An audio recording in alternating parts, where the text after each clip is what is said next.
Hello, hello, hello, my sweet little Bat-lings. Sorry the stream didn't start at noon like it usually does. And I know for some reason um there's no there's no music in the title screen. Like there's no there's no music until the actual game starts. So that's fun. Yeah, no music on the title screen. Um but we are playing Date at the Cemetery today, which, assumedly, we're just going on a lovely little date with this individual right here in a cemetery. I mean, that can't be too bad. I would think it would be rather lovely. So this game is actually in development, and this is kind of wild, but I was trying to find the category for it on Twitch, and nothing was popping up. Nothing at all. I searched up the game for streams or channels or anything. Nothing was coming up. I again looked for the category, nothing was coming up. And this was just a lovely little game that I found on Itch that kind of popped up when I was looking for like yandere-esque visual novels, and this came up. Which leads us into our next topic about this game. So if you know anything about the yandere genre, you know it does come with quite a few trigger warnings, and definitely quite a few things to keep in mind. So it is pinned in chat, but as usual, I like to say it at least verbally once. Today's game does have a few warnings, and those warnings include blood, gore, use of sharp weapons, mentions of domestic abuse, mentions of child neglect, mentions of toxic family dynamics, mentions of animal death, implied abuse of a corpse, MC death, and manipulation. Now, I will say this. I don't quite know what they mean by implied abuse of a corpse. I don't quite know what they mean by that. So it's a 50-50 here. It could be really weird, or it could be I don't know, like mutilating it or something. I don't know. I have no idea. But it's okay. We are locked in. We are ready to play what could be a very fucked up game about a date at a cemetery. Welcome, welcome, Co. It is so good to see you here again. Hello, Bubba. Please don't do this to me today. You were behaving so well earlier, and I'm fully convinced my cats just have it out for me. So, as mentioned earlier, this game is a demo, and I don't really know when they're gonna update it again, but the first chapter does have 4 endings. So we have 4 lovely little endings to kind of mess around with and play with. Oh, do you want it here? Hold on. Boop. I'm gonna put it back up for y'all. There you go. Look at it. Viridian made it for me. Look at it. Also, peek Saren's thong. Hello. You can see his pink thong sticking out. It's like, I don't know if my mouse will show up. Yeah, no, my mouse won't show up on that screen. I would move Saren, but I already have the game in full screen. And I'm also playing with a oh gosh, what's it called? Display capture instead of like, or no, not display capture. Um Screen capture. There we go. And that is a lovely way to start off with a brand new person. See, someone someone here already knows that I say out of cap shit. But no, that poor creator guy does not know that I say out of cap shit. I did warn them. I did warn them on Discord. I will say out of cap shit. So they did get a warning. And then for the new individuals who have slipped in, there's a 50-50 that the trigger warnings were missed. So if you would like to glance at those, it is the pinned comment in chat. And I'm giving Jello, get off the curtains. Oh my gosh. Yep. This is what we're doing today. Okay. If he keeps doing this every time I stream, I might have to put him in his cage every time I stream if I'm home alone. Yeah. I'm gonna pop him off and throw him across the room. The doll joints. I need to specify that. But yeah, no. Gosh, hold on. I do want to show you guys like more art of Saren really quick. I am so happy with how everything is turning out. I adore and love him so much. Let's see here. Da, da, da, da, da, da, da, da, da, da. I am. The game can wait for a few minutes. Y'all have to see what amazing work Viridian has been doing.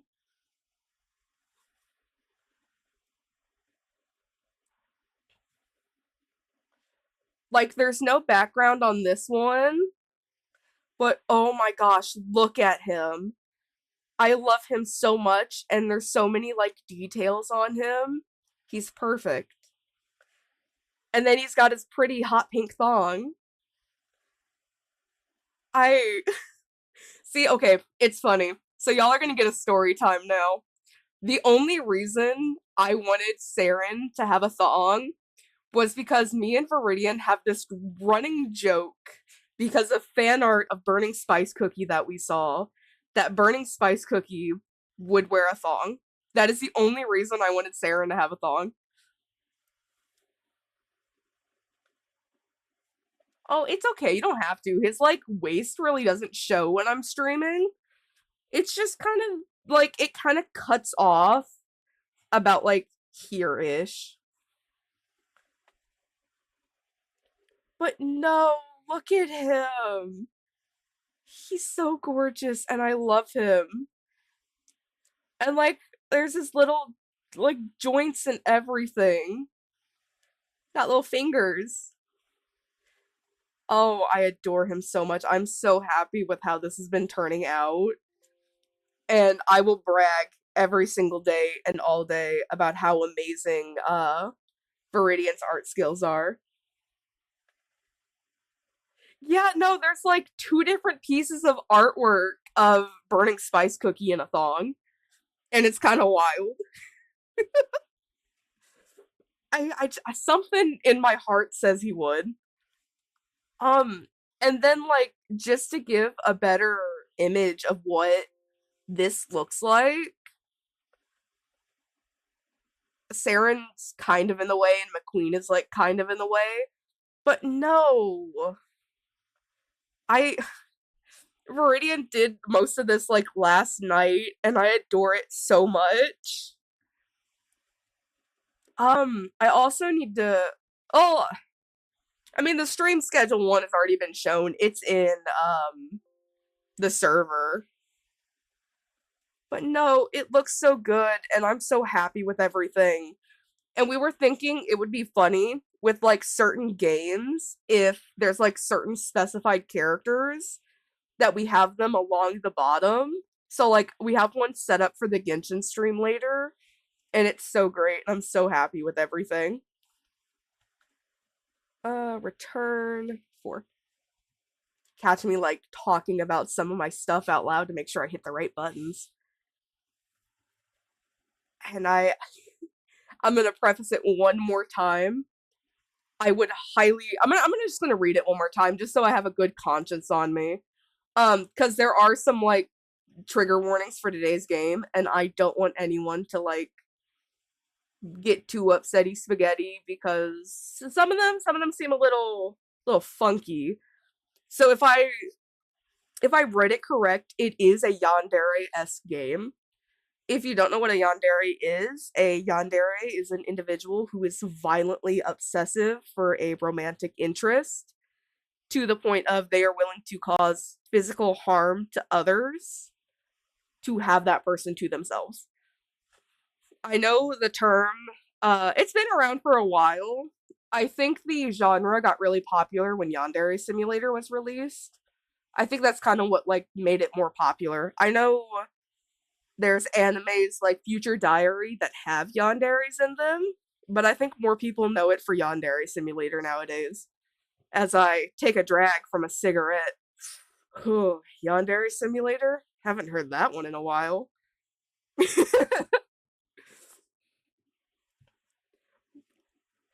God, like Yandere Simulator was one of my favorite games in middle school, and then now I'm like, the creators, the creator sure is something, and it's not something good. Alright, let's see here. Okay. Trigger warnings for today's game. The game does have blood and gore. There is use of sharp weapons and mentions of domestic abuse, child neglect, and toxic family dynamics. There is also mentions of animal death and implied abuse of a corpse. I don't know what that means when they say that, and that's the one that's making me a little nervous. So I want everyone to really be like if this is not good, please take care of yourself. I beg of you. Um there is MC death and manipulation as well. See, I'm a little nervous about the implied abuse of a corpse one because I have no idea what that entails. So there's like a 50-50 that it's just mutilation, or there's a 50-50 that this could dive into some really dead dove do not eat territory. But I don't know. I have never played this game. I have actually not really been able to find anyone else who's played this game.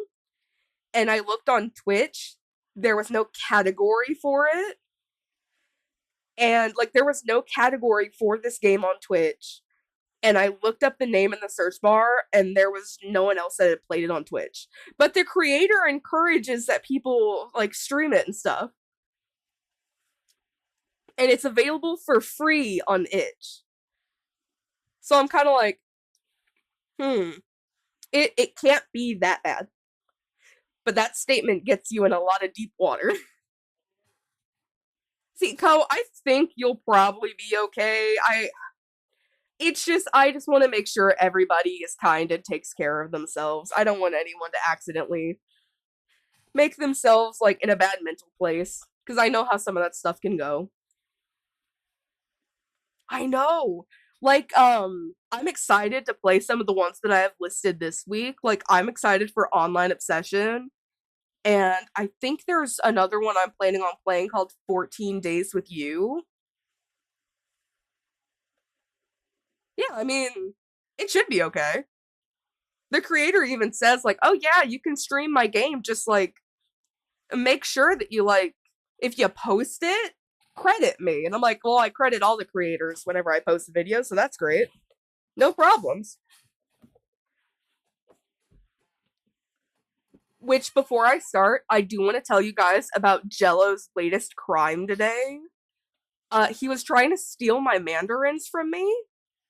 He had no interest in them until I was sitting at my computer with my 5-pound bag of mandarins and trying to like go through content.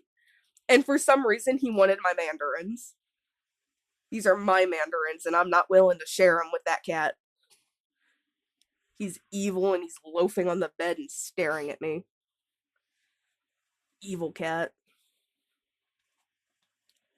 Okay, let's see. Water's here. Ooh, they're kind of like little oranges. But I'll be honest, I think I got like not the best bag of mandarins, and I'm kind of sad about it.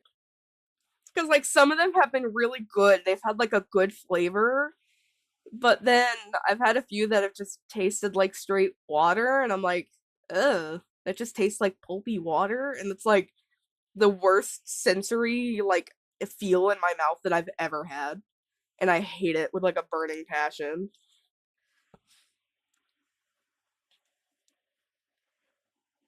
And like, I'm gonna also say this: I'm excited about this game. You don't drink what?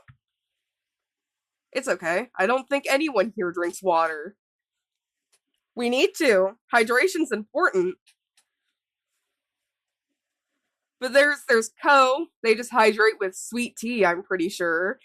I admittedly the only time I've drank water is during streams. So oh, well no, that's fair and that makes sense. That makes a lot of sense though. I don't believe you, Co. Okay, we got soda, iced tea, Baja Blast. I'm over here rocking with Red Bull. Oh, Kool-Aid. Kool-Aid is good. What's your favorite flavor of Kool-Aid?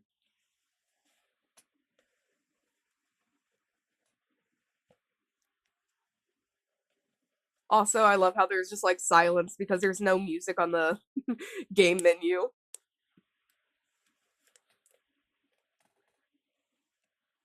Ooh. Cherry and fruit punch are the best flavors. Kool-Aid has like such silly names for things. Like there's one flavor called Sharkleberry, and I'm like, what the heck? I mean, I fuck with it. Sharkleberry tastes good, but I'm like, what the fuck is a Sharkleberry?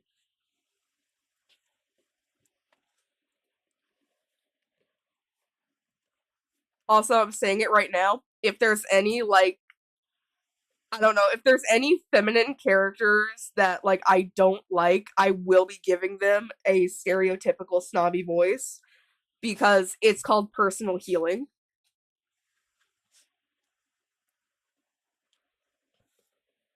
And I do want to say this. I'm assuming this is who we're going on a date with, and they're low key fine as fuck.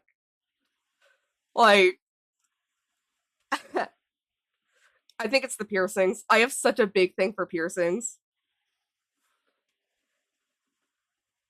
Like, oh, piercings are the when it comes to like physical things that you can do to yourself, like dyeing your hair, putting on makeup, like like oh, piercings are like the sexiest thing on the planet. I piercings do me in. I'm a freak.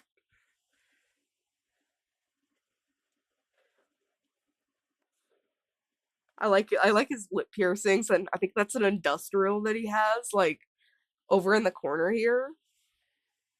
Oh my gosh, I want to get snake bites really bad, and I want to get a septum piercing. I've also thought about getting a Medusa. I'm like looking at it, and like the details are so cute. There's like, I think it's a rosary, maybe. They got like little skulls everywhere.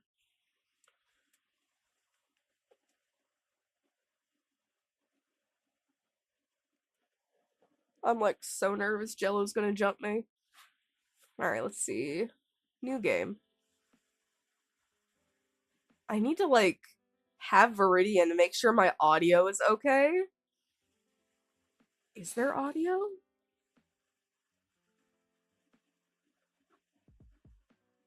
Oh, there's very faintly audio.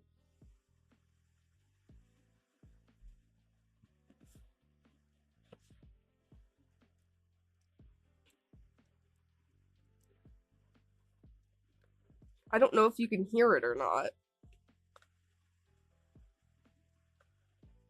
Because now we finally have like a spot in the game where there's audio.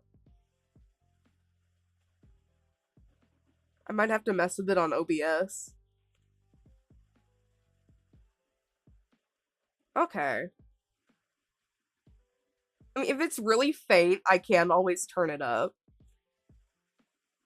Okay. Yeah, we're gonna uh main menu. Hold on. This is the only thing I don't like about screen captured games or not screen capture. Oh, let's turn it up to like there and see what that does. Which it could be like too loud now. That's like my biggest issue trying to do the streaming is like figuring out audio.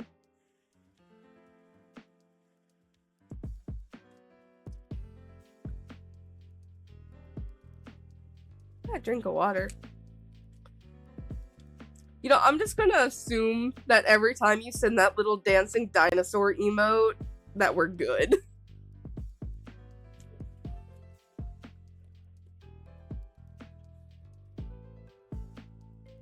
That's what I'm gonna assume that means. Okay.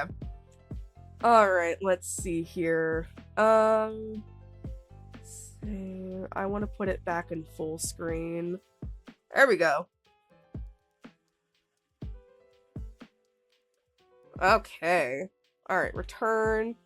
Alright, and without further ado, let's get into this freaky little thing. I have no idea what it's gonna be like, but hey, we're here for it, I think. Sometimes dating in Colorado felt harder than it had to be. Off to a great start. Harder than it had any right to be. You searched in places no one should ever have to search. Like speed dating with a guy who looked twice your age and still lived in his mother's basement. Or maybe it was the endless void of Tinder, where every swipe led to the same dead-end conversations. Where it was clear, most people only wanted one thing. You really did try, honestly, but despite all your efforts, you came up empty. That was until that night. I really like how the text looks, and I like how there's like little graveyards like actually on the text box. It looks so cool. You went to some overrated, overpriced warehouse party with bad lighting and ear-deafening music. The best parties, if anything. Not exactly your scene, but your friends had practically dragged you there. Put yourself out there, they said. Meet someone new, someone different, they said. And someone different it was. You'd just gone through a messy breakup, and let's face it, far too many nights spent single. You weren't exactly desperate. But it would have been nice to have someone to talk to.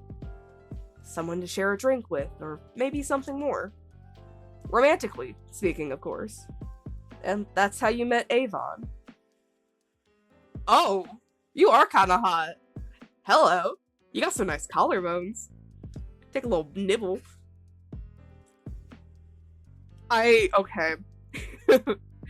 I have a thing for piercings, goth men, and messy boys. Like, oh my god. Like, oh, men. I love men.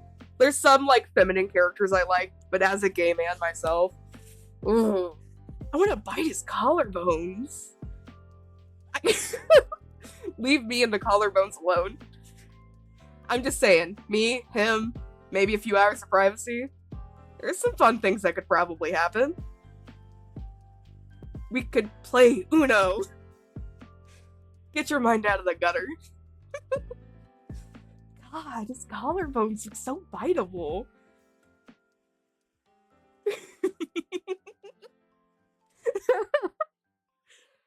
I'm just saying. Like, okay, it's not my fault that these men in these dating games who are actively trying to romance me have their collarbones out. It is not my fault that they have chompable collarbones. If it's anyone's fault, it is the artists who work with the game for making the damn man so attractive. And I'll stand on that. I will... He also has nice hands. Like, he's got nice hands. He's got, like, a nice nose, too. He's pretty. It's also, like, the half-lidded eyes. Oh. Hey, I don't even think Saren has collarbones. I don't think Saren has collarbones. I mean, on Saren's updated art, he has collarbones, but I am a respectful gentleman. I put my collarbones away. My collarbones are put up, thank you very much. I am a respectable gentleman. A doll of Christ, if you will. Hey, you leave my thong out of this. My thong and me, you wouldn't get it. You just wouldn't get it. This thong is what is, like, you just wouldn't get it. You wouldn't. Also, this also still falls into the category of the artist is what makes it look good. Ooh. It also falls into the category of the artist making it look good. You were the one that drew this. You were the one that set up the model. This is all you, honey. All you. Though, it wasn't exactly the stuff of fairy tales. Not in some our eyes met across the room kind of way or love at first sight. Oh no, you met him face first, practically body slamming him in your drunken sprint to the bathroom. Turns out that one shot too many and your lifelong lightweight status didn't mix too well. Who knew? But instead of brushing you off like any other shitty college guy would, he helped. He actually helped. What a gentleman! He's asking for a head pat and a good boy time. He held your hair back like some knight in a slightly wrinkled flannel that's seen washed way too many times. Made sure you didn't pass out on the cold tile of the bathroom floor as your lunch made its ever so grand reappearance in the toilet. He stayed until the room stopped spinning, or at least... See, okay, I'm just saying this. Motherfuckers who will stay with you while you are under that kind of state of influence are the best motherfuckers on the planet. Like, they are so amazing, and they are so kind, and they are so sweet, and they deserve all the goodies in the world. Like, people who help you when you are in states like that deserve so much love, care, and oh my gosh. They are so amazing.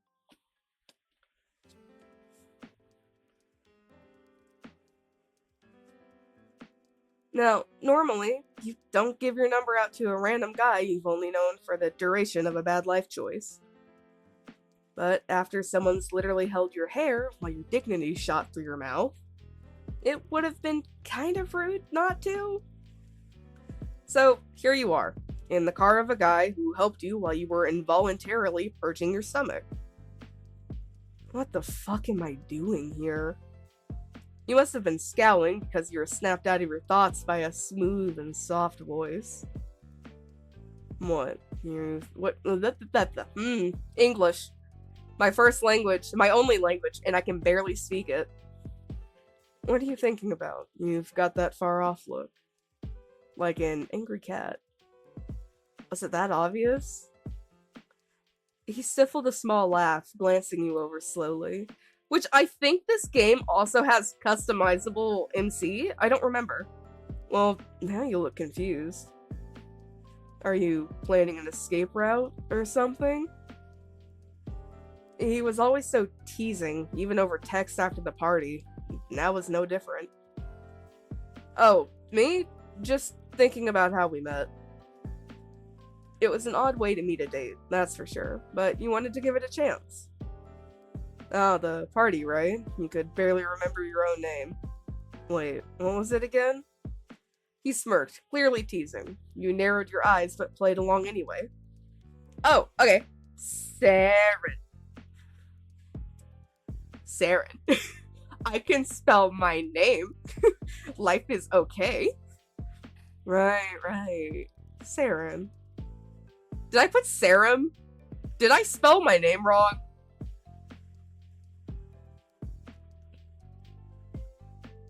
I might have spelled it wrong. Surprised you could remember it. You turned in offense, laughing in shock.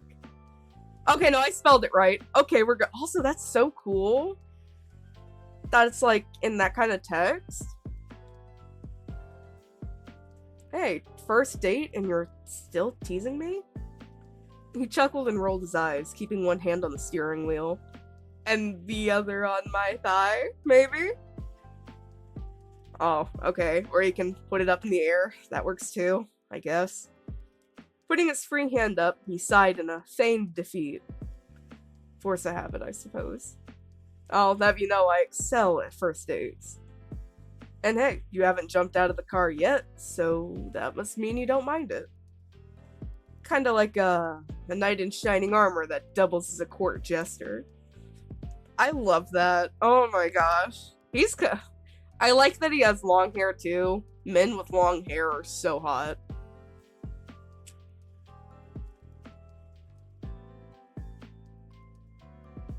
Oh my god, he is so hot. I also think he's wearing maybe a black lip gloss. Or that might just be the tinting. I don't know. He's just hot.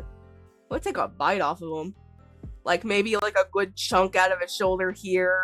Maybe, like, a bite out of his cheek there. Pull him by his hair up here. And now, I get the honor of spending the night with you.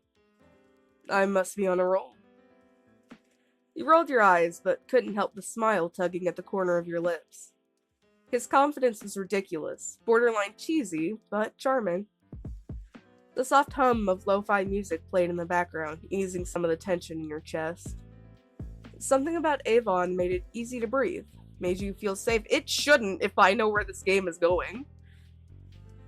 Even from the very beginning, when most people would have just handed you napkins and walked away, he stuck around. He always felt genuine, even if it was practically a stranger. Say, you into lo-fi? Yeah, I really like it. It's a good beat. We like it. Avon smiled. You seemed to like that. Nice. You had good taste. You chuckled. Honestly, Saren, you'd be surprised how many people only listen to it for studying or background noise. Well, unfortunately, Avon, I have to tell you, I am one of those people. It's good, though. That's why I listen to it as background music and to, like, get things done. I don't listen to it because it's just background noise. I listen to it because it makes the little neurons in my brain activate and function properly. But, I don't know. I find it calming.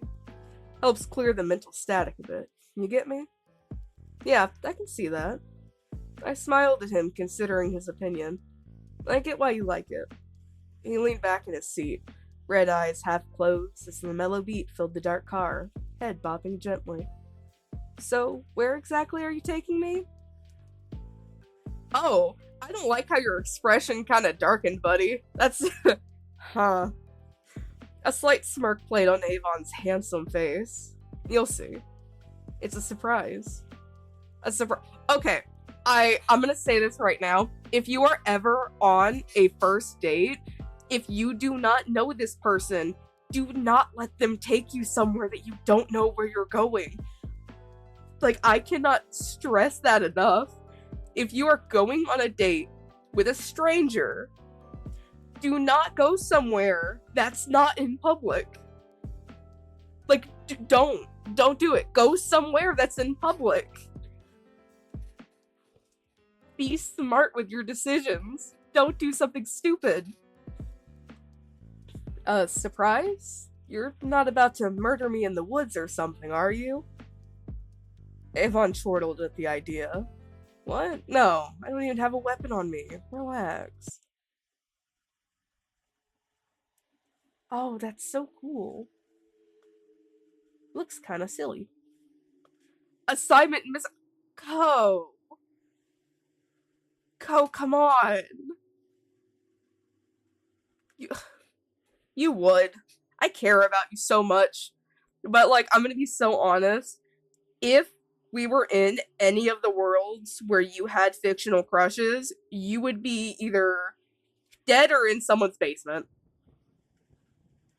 I'm fully convinced. Your taste in fictional men is so concerning. I mean, I have no room to talk, but like, that's that's irrelevant. The night breeze shifted past you as you took in your surroundings. You stared confused into the void of the unfamiliar parking lot. Wait, this is the surprise? A parking lot? I gave a nervous chuckle, trying not to seem rude. Not quite.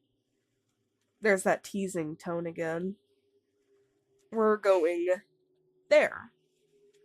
Avon pointed just beyond the parking lot. There, you saw large gates and a worn sign that read Denver, Colorado Cemetery. Is that the cemetery? Bingo. He looked back at me with a look of pride. You like it? Um, okay, so there are multiple endings. So this first ending, we're gonna give like our legit opinions and stuff. I think a date in a cemetery would be like badass. So I think that's pretty cool. Avon giggled, proud of his choice. I like your energy. I think it's romantic in a mysterious, spooky sort of way. Think about it. Peaceful, quiet, no crowds, just vibes. Alone. Is he flirting? He's flirting. Okay. Oh, absolutely. This is destined to be me and this handsome hunk of man. Oh yeah, he's gonna join my husband list. As long as he doesn't get too weird. There's some lines for a few things. I avert my eyes, feeling heat rise up to my cheeks. I grew a bashful smile. I changed my mind when you say it, so I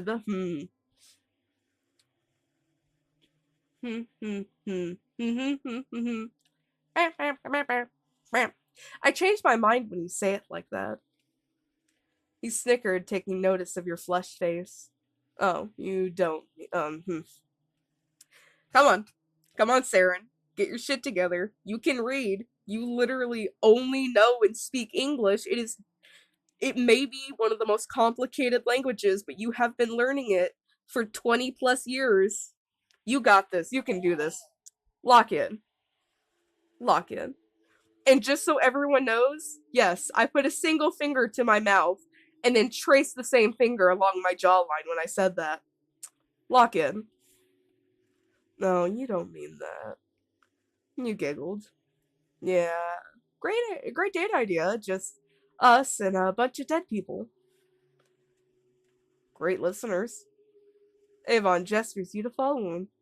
Come on. It's not as weird as it sounds, promise. He looks so excited. Like, okay, perfect date idea. Go to like a cemetery with some paper and some like charcoal, like little sticks, and then like do the you could do it with like leaves too, I think. But like put the paper up against graves that you can barely read anymore and like carefully wiggle the charcoal on the paper and it'll pick up the information on the grave. That would be a cute date idea. You and Avon walked along the misty pavement of the parking lot, you slightly behind, shoes crunching the gravel beneath them. As you followed along, it felt as if the path got dimmer and dimmer. See, you get it. Cemeteries can be like actually such like a sweet date thing. Um, that and like it's a good vibe, which is a lot of normal people really don't understand the vibe cemeteries give, and they're like such a beautiful place. But that's also somebody who's fascinated by death, so the gate ahead looms like it belongs in some sort of gothic novel. It all felt so off, but only for a moment. A small spider skitters. Oh no! Not. Please tell me we're wearing closed toe shoes, because if they're open toe shoes, I'm gonna cry. You freeze, taking in a sharp breath, then continue walking, a little stiffer than before. You quickly latched onto Avon's arm without thinking. Avon stiffens in shock as he looks over to you. You okay? Letting go in embarrassment, you sighed with a nervous chuckle. Yeah, just didn't really expect this kind of vibe tonight. I could see that. His face softened slightly and gave you a gentle smile. Don't worry, I'll make sure you have a good time. Wanna hold my hand? Yes. Yes. Yes, yes, yes. Take his hand. I wanna hold that hand. Me and you were holding hands. Premarital hand holding? Oh my gosh. Oh. Is it? It's getting a little hot in here. You gently took his hand with a grateful smile. It was warm and steady, like it's guiding you. Something about that brings you comfort. There we go. His genuine smile puts you at ease. I promise not to let any spiders slip under your skin. You laughed at his morbid joke. His touch felt grounding, even if for a fleeting moment. Appreciated. We can leave that to the corpses. Despite your own joke, you shivered at the thought.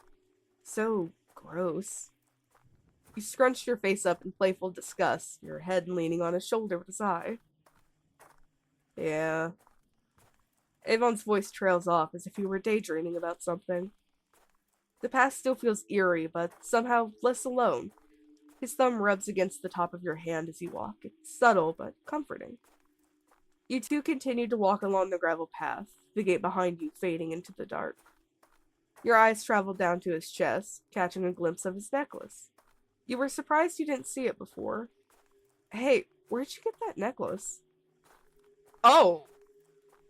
Oh, I don't think he wants to talk about his necklace. He's either surprised or traumatized. I oh. I don't think that there should be such a visceral reaction to be like, "Hey, where'd you get the necklace?" I mean, this is a date. It's not too weird to ask about that. Avon hesitated, tensing up at the sudden question. Such a sudden interest. Well, it was my dad's. See, okay, so it's trauma. Do you have daddy issues? You probably have daddy issues. Me too. I got real bad daddy issues. We got daddy issues, daddy issues. Chaos junkie. Mommy issues. I I don't think there's a single individual in my friend group that doesn't have some kind of parental issues. Like, I'm gonna be so honest. Everyone I end up like befriending has has like horrendous daddy issues or mommy issues, or double down. Both.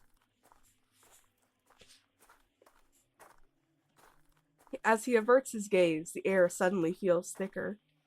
Oh, is it real? Like, genuine? Avon snorted at your question. It's not sheen or anything, if that's what you mean.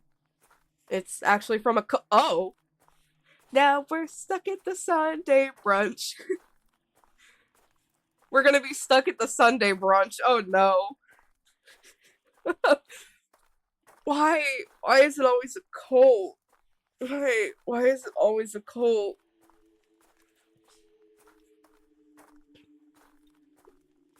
Oh my god, it's always a cult.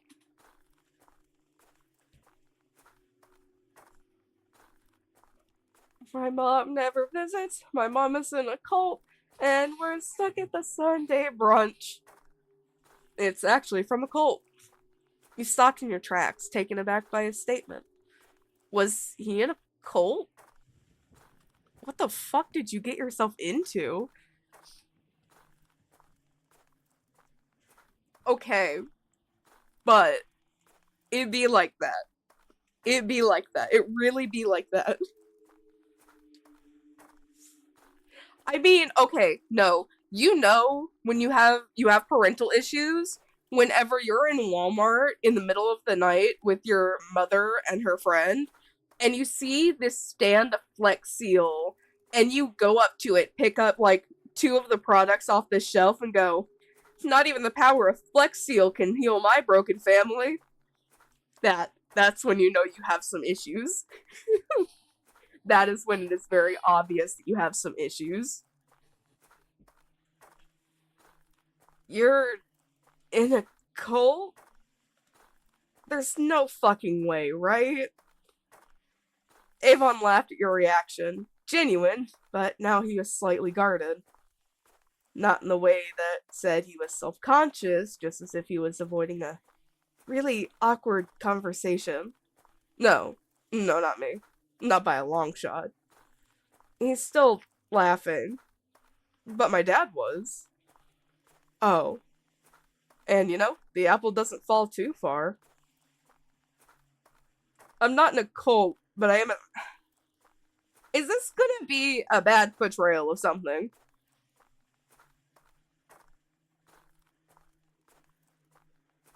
Huh. Oh, he's not in a cult, but he said he's Satanist. Okay, I mean, that is kind of cool.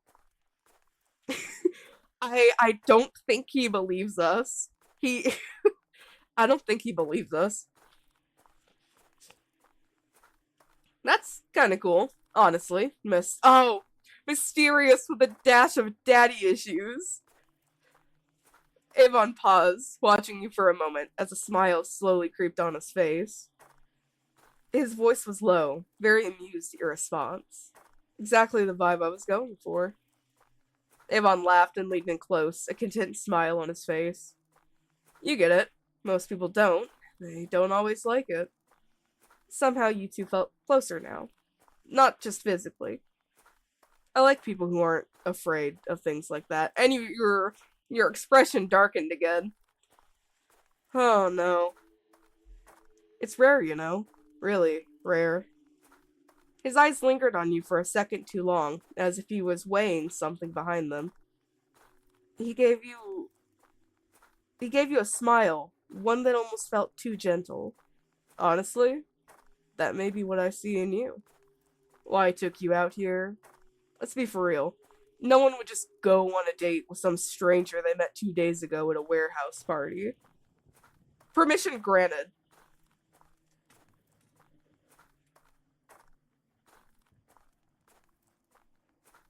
Did I just hear something? Huh. I'm gonna be so honest, like the gravel walking and crunching is like actually starting to up my paranoia. I'll be so for real. But I think you see people, you know? The words felt flattering, intimate even, but there's something heavy behind them. Really? You look at him with bright eyes. You think that about me? He smiled at his words. Unless I'm wrong, of course. There's that playful tone again. I guess we'll learn that together then, won't we? Avon turned his face away, hiding behind his fringe, though you could hear his breath hitch slightly. Oh my gosh. Okay, so I've been playing a lot of games by Studio Investigrave recently, and most of them, there's like some kind of wind whistling noise. And like the wind whistling noise also spikes my paranoia. And like, I'm gonna be so honest, I do this to myself. I do. I do have severe paranoia issues, but I unfortunately adore horror genres because I like feeling scared.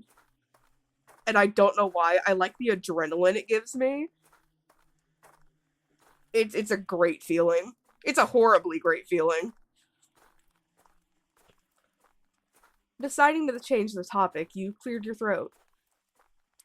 As you walk beside Avon, your eyes drift downward, drawn by the way his fingers toy with the pendant around his neck. It's a St. Peter's cross, dangling loosely from a blackened chain. He's pinching it between his thumb and index, rubbing it in slow circles like it soothes him.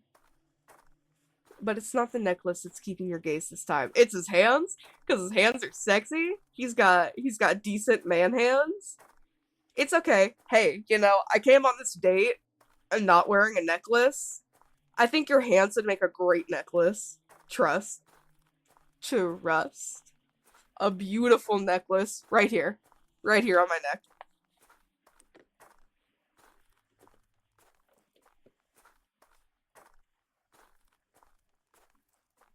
The skin around his nails is torn, raw, jagged, like he's been picking or biting at it for a while.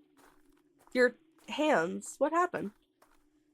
He fr- God, can we every question we ask, it's like the worst question ever. Okay.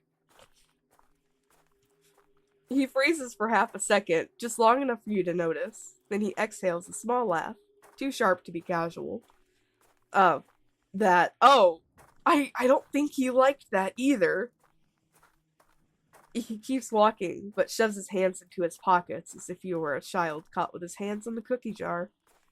I bite them, sometimes, when I'm stressed or thinking too much. His tone shifts slightly. It was quieter, distant, like the words are drifting somewhere darker than he's currently willing to show you. You nod, the path crunching under your steps as you. You nod, the path crunching under your steps, and don't press further.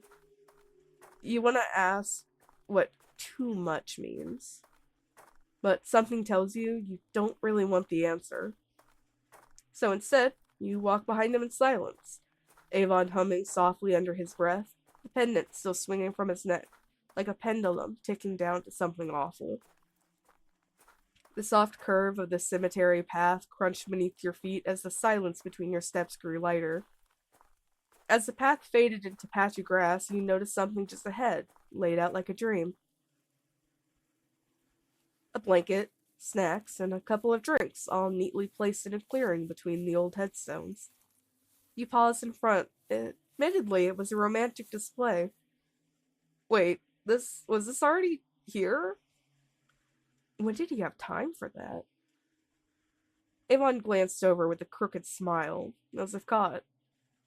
Yeah, I like to be prepared. Sorry, Co. The manifestation is strong. Yeah, really prepared. You stared at the picnic ahead in surprise. How long did it take for him to do this?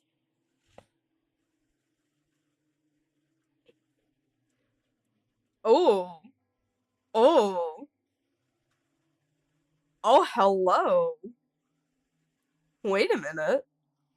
You're just gonna listen, buddy. I want to make this clear. I am a vampiric doll, and you are just showing me all that neck, and I want a bite of it. I want a big old chomp right out of your neck. Hello, sailor. Who? He gave you a charming smile, taking your hand, guiding you to the blanket.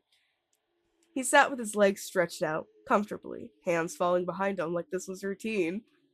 I just want to, oof. Or like pull on his piercings with my teeth. Oh yeah.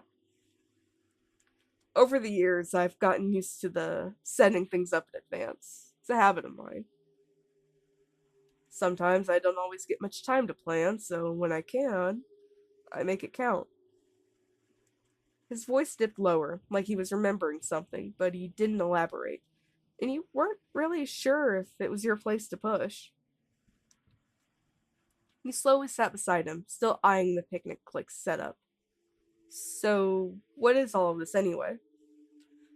You nod to the blanket and the small spread of food and drinks laid out. Are you trying to romance me or put me in a food coma? You inch closer to Avon, getting comfortable. Avon chuckles, getting comfortable in his position, but not pulling away. A little of both, maybe. Let's see. Avon reached out to grab a bag of chips. We've got chips, plain and spicy, sweet and sour candy, a couple of homemade pastries, sweet ones, nothing fancy. Letting go of the item in his hand, he taps the small cooler near the center. Then water, juice, soda, a few energy drinks if you're into that. Yeah, I'm into that. You made the pastries? Avon grinned. What? You think I'm all at graveyards? I can bake. Which, if we can choose what snack we get, we're taking those pastries. Badly, but it still counts. You glance at the food again, then back to him, an appreciative smile on your lips. This is actually really thoughtful. Like I said, I'd like to be prepared. You should never forget that. So, drinks. What's my pick of drink? Ooh. Oh. Oh, we can let him pick. Well, what would you pick? Oh. I don't think he's too pleased with us. Okay, good sir. Well, what would you pick? He lifts a can of juice, grinning. Juice or water. Simple. Keeps the hand steady and the mind clear. Plus, energy drinks make my head hurt. Not exactly a fan. You couldn't hold back the look of concern on your face. He raises an eyebrow, your expression, playfully amused. Didn't expect that, did you? Um, let's go with juice. Juice sounds good. You grab a can of juice and raise a brow at the label. Is this blood orange? Avon lights up slightly, clearly pleased. Of course, on theme, right? Had some extras when a friend was over at my place. He takes his own juice can and dinks it against yours. Cheers to sugar. Avon takes a long sip of his own drink, as do you. Oh, that juice, chef's kiss, hits the spot. He looked over the rest of the setup, eyeing the snacks laid out. Okay, be honest. Are you trying to be romantic or just fatten me up for a ritual sacrifice?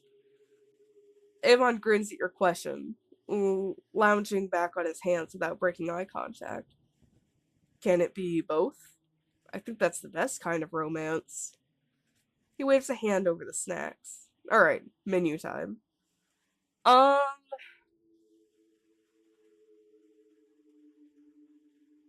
right off the bat, I want his pastries. Pastries. I mean, you baked? Now I have to judge you. You take one small, uneven pastry and raise a brow. Avon smirks, but looks a little self conscious. Come on now, be gentle. They were made during a psychotic episode or two. Despite his slightly concerning comment, you take a bite. It's actually good. Soft, sweet, and surprisingly, not a crime against humanity. Okay, but listen, sometimes snacks and desserts and like treats made during some psychotic breaks are sometimes the best like little snacks you can ever have. It's great. It's impressive for someone who sucks at baking. Avon hums, proud of himself. As time passed, you ate snacks and spoke about various things. Sometimes it was about nothing, sometimes it was about an actual topic. But overall, you were both enjoying yourselves in each other's company. You couldn't help but wonder, though, how do you even get in here? Aren't you worried about getting caught or something? You were nervous at the idea of a security guard catching you both out here. Avon chuckled, rubbing his shoulder. Okay, but it is so like that. It is. Oh god, I made this like okay. So there was one time I was having a really bad psychotic episode, and I was like not good. I was manic. I was losing my shit. I was angry. Like there were so many emotions going on, and I could not control any of them. And I shit you not, the best Domino's cheesy bread dupe that I've ever made. Like homemade pizza dough. I made homemade pizzas with the dough too. It was great. And like there was a good while that I was on like this kick of making my own pizza dough because I was in a bad mental state, but it was so good and it was like absolutely delicious. Not really. Trespassing's never been a big deal to me. Back when I was younger, some friends and I used to sneak into way worse places. Abandoned factories, rooftops, train yards. Avon's gaze shifted to the side for a moment. A few houses, too. He laughed to himself as if it was just some harmless nostalgia. We got into a bunch of other illegal shit. Still do sometimes. You eyed him with a wary look, brows raising. But he just grinned wider. Relax, that's not why we're here tonight. He gestured loosely to the graves around you. I actually work here. Funeral home side of it, or more, depending on what sounds spookier to you. So they really don't care when I come in or out as long as I don't piss anyone off. You know, dig up a grave or mess with a coffin or two. He laughed again like it was a joke. You weren't sure that it was. You tilted your head, taking that in. Most people wouldn't go near a morgue, let alone work in one. But he seemed unfazed.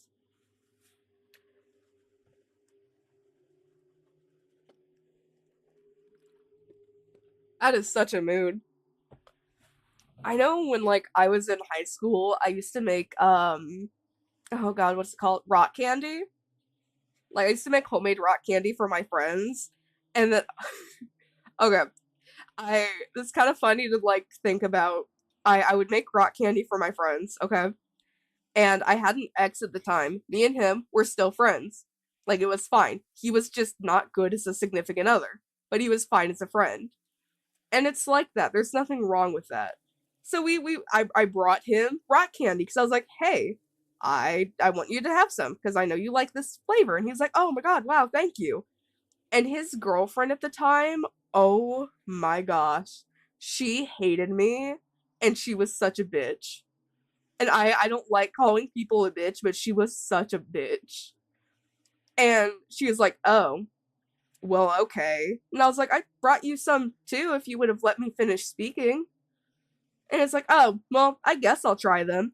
And then she ate one and she was like, ugh, it tastes like soap.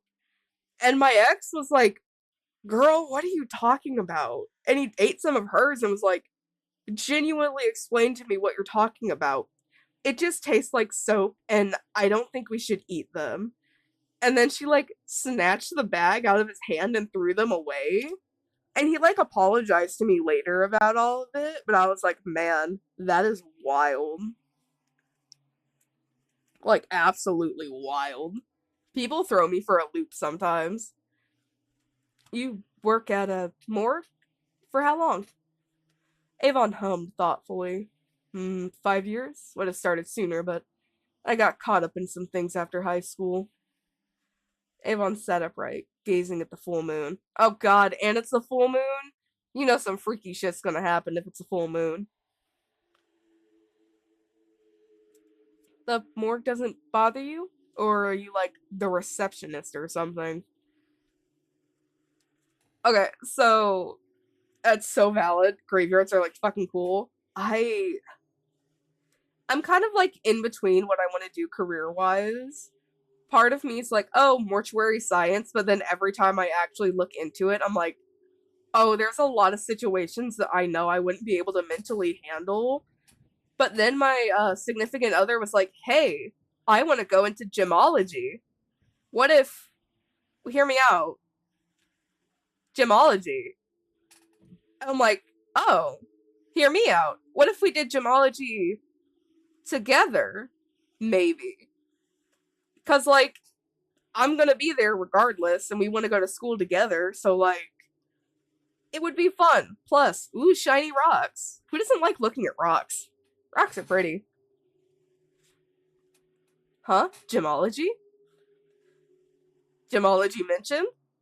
I said your favorite word, spooky.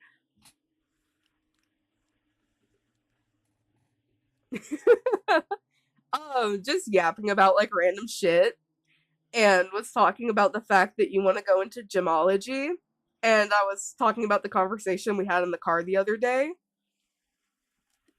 About the hey, well, what if I also did gemology? Since whenever you have to do like the in-person stuff, I know you wouldn't want to go alone. But if we were both doing gemology, then we could just do it together. And that like made sense in my little pea brain.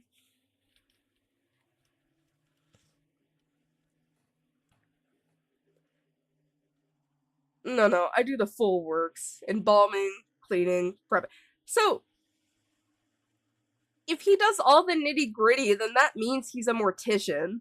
Which I think this is absolutely funny because I was not aware of this when I went into the game. That means he's a mortician. That means this motherfucker also studied mortuary science. What a little shit. Death doesn't really bother me. Never has. He looked at you, and for a second, something flickered behind his eyes. It's all natural anyway. Plus, he always biting his lip. Oh. Hi. You wanna you wanna bite my lips instead? I mean, who said that? Who said that? Why would y'all say that?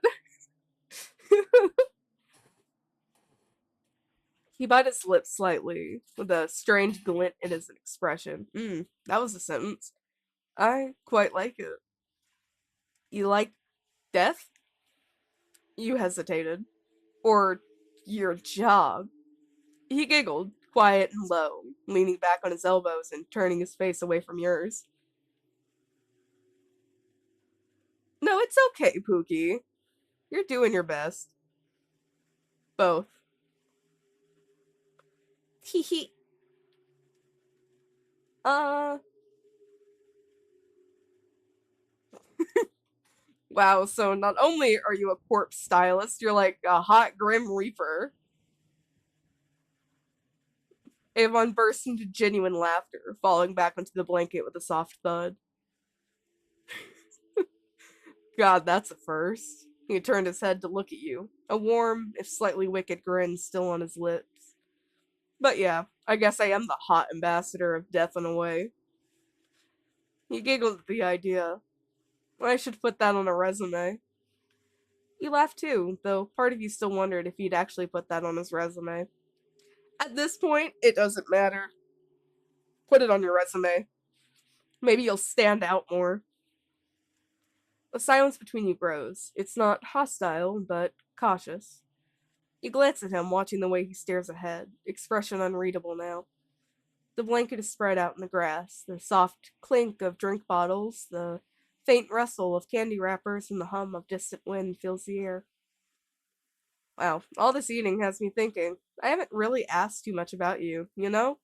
Besides work and you saying my ass, saving my ass from further embarrassment. Oh my gosh. I'm trying so hard to read. Which, you know what? I'm gonna give y'all a fun little fact. Every single time I see a hot character, there's like a song that keeps like flipping through my head, and I don't know if it's an actual song or if it's just like an edit audio. I think it's an actual song. But I don't think I've ever listened to it. But it's that song that's like, you and me, baby, ain't nothing but mammals, so let's do it like they do on the Discovery Channel. That's like the only thing I can think about when I see really, really hot characters. And it makes me, I'm a little fruit. Just a little bit. That's what I think of every time I see motherfuckers like this. Like, oh my god, his half lidded eyes, his like sexy liner, the fact that I can't tell if his hair is like a really dark green or black. You know, if you dye your hair, you probably use Arctic Fox because from what I understand, Arctic Fox like black dye fades out green.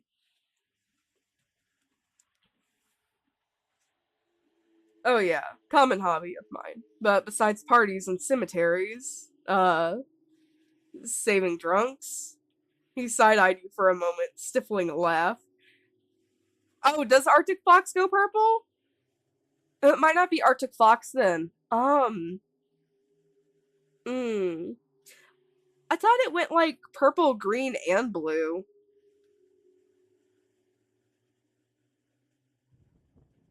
I don't know. I haven't used Arctic Fox. I usually use Manic Panic and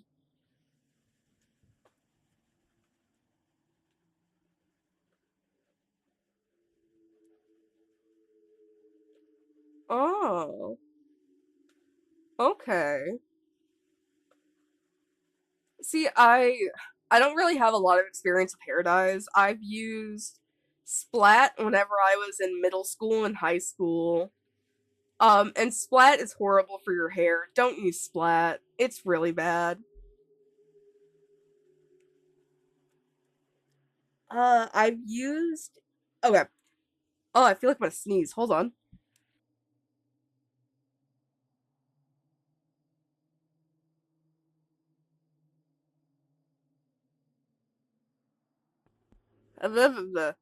Um, I'm trying to think of all the hair dyes I've used. Splat wasn't great. Whenever I dye my hair black, I always get the Gardener Fructis hair dye, and it is never faded like a funky color. Sneeze thief. It's never faded a funky color. So, mm. But then again, I also have dark brown hair. So maybe that's why it doesn't fade out too bad.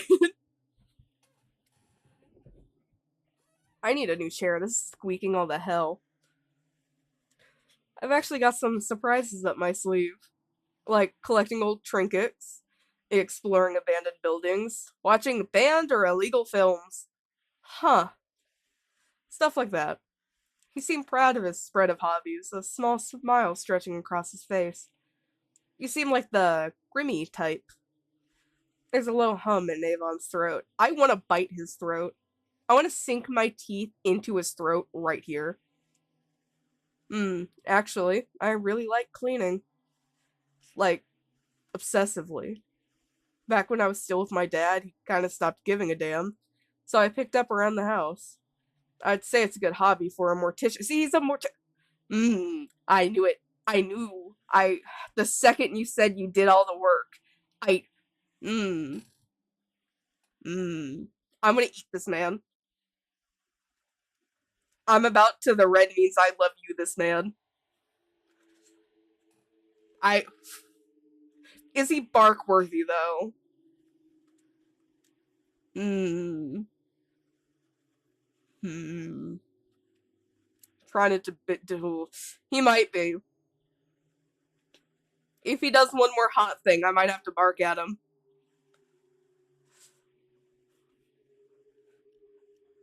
If he does another hot thing, I might have to. Wow, polar opposite interests, huh? You breathed in mild amusement as Avon raised a brow like you challenged him. What? No, no, I have normal hobbies too. He shifts, turning fully toward you, the corner of his mouth pulling into a smirk.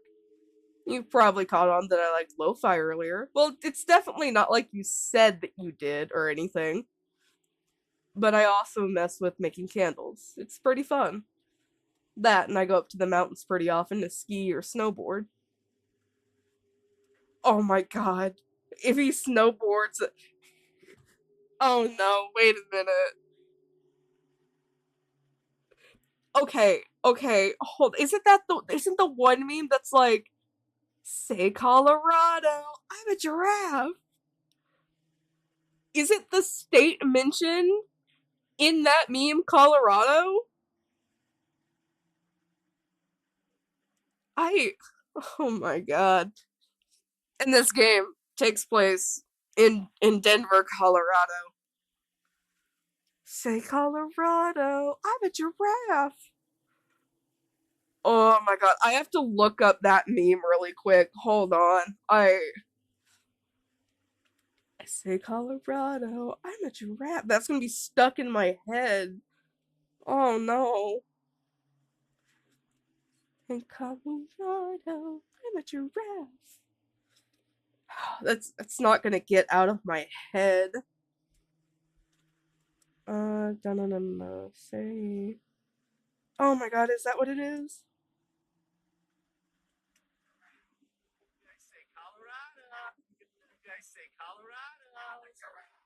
Yeah, it is. They're like, you guys say Colorado. And this guy wearing like a giraffe costume or like giraffe PJs or something sleds, like snowboards or skis right in front of their picture and is like, I'm a giraffe. Oh, I miss Vine.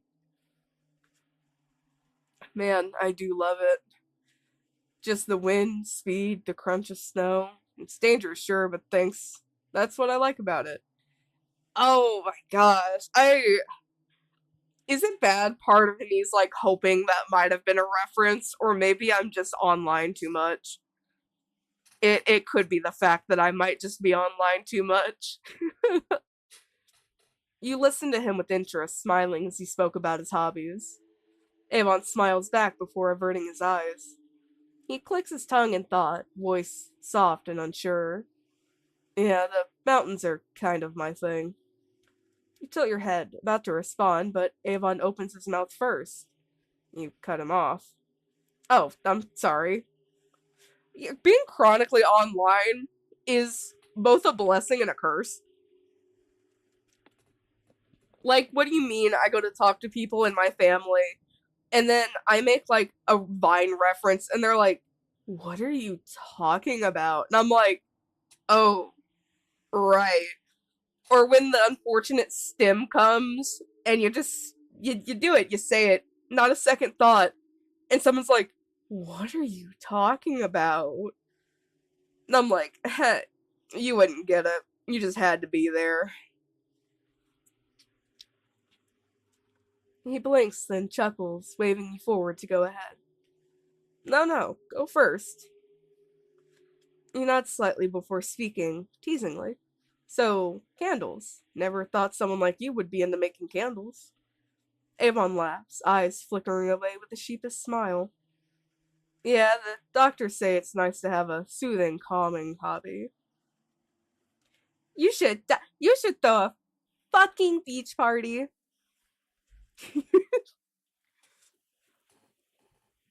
Help me, Kane. I really like the Amazing Digital Circus. It is so stimmable.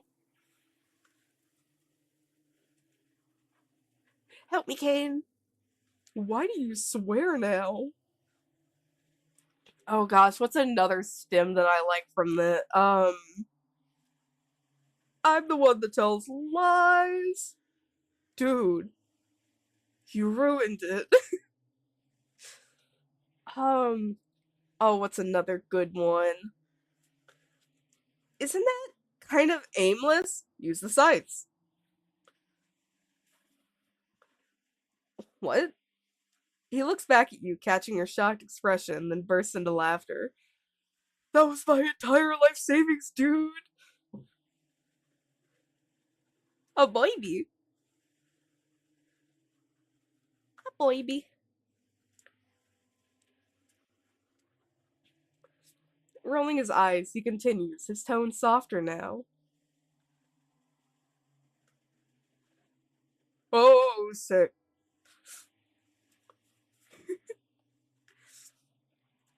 When I was younger, my baby sister, Arden, actually loved them. It was a nice distraction from, well, our parents constantly bickering. His fingers tap idly on the blanket as he speaks, like he was keeping count of his thoughts. I used to just watch her and Mom make them. Avon's face loosened in melancholy. Honestly, I thought it was dumb at the time. Candles? Who'd care, right? The very first time I heard the word melancholy was whenever I was in like grade school and I was reading the book Because of Winn-Dixie. And I was like, what's that? What do you mean the candy tastes like melancholy? What is melancholy supposed to taste like? 'Cause I didn't know what the word meant. And I asked my teacher, and they were like, oh, honey, they're meaning like the candy makes them sad. And I'm like, oh, the candy tastes like sadness? And I was like, oh, and it made me so sad. And then like I was talking to my friend on the bus, and I was like, this book makes me so sad. And they were like, why does the book make you sad? And I was like, well, apparently the candy tastes like depression. And honestly, because of Winn-Dixie used to be my favorite book when I was younger, because I had a dog that was like attached to me, and I would read him bedtime stories, and for some reason, the only book he liked me reading was Because of Winn-Dixie. So I read that book like hundreds and hundreds of times over and over and over again for this fucking dog.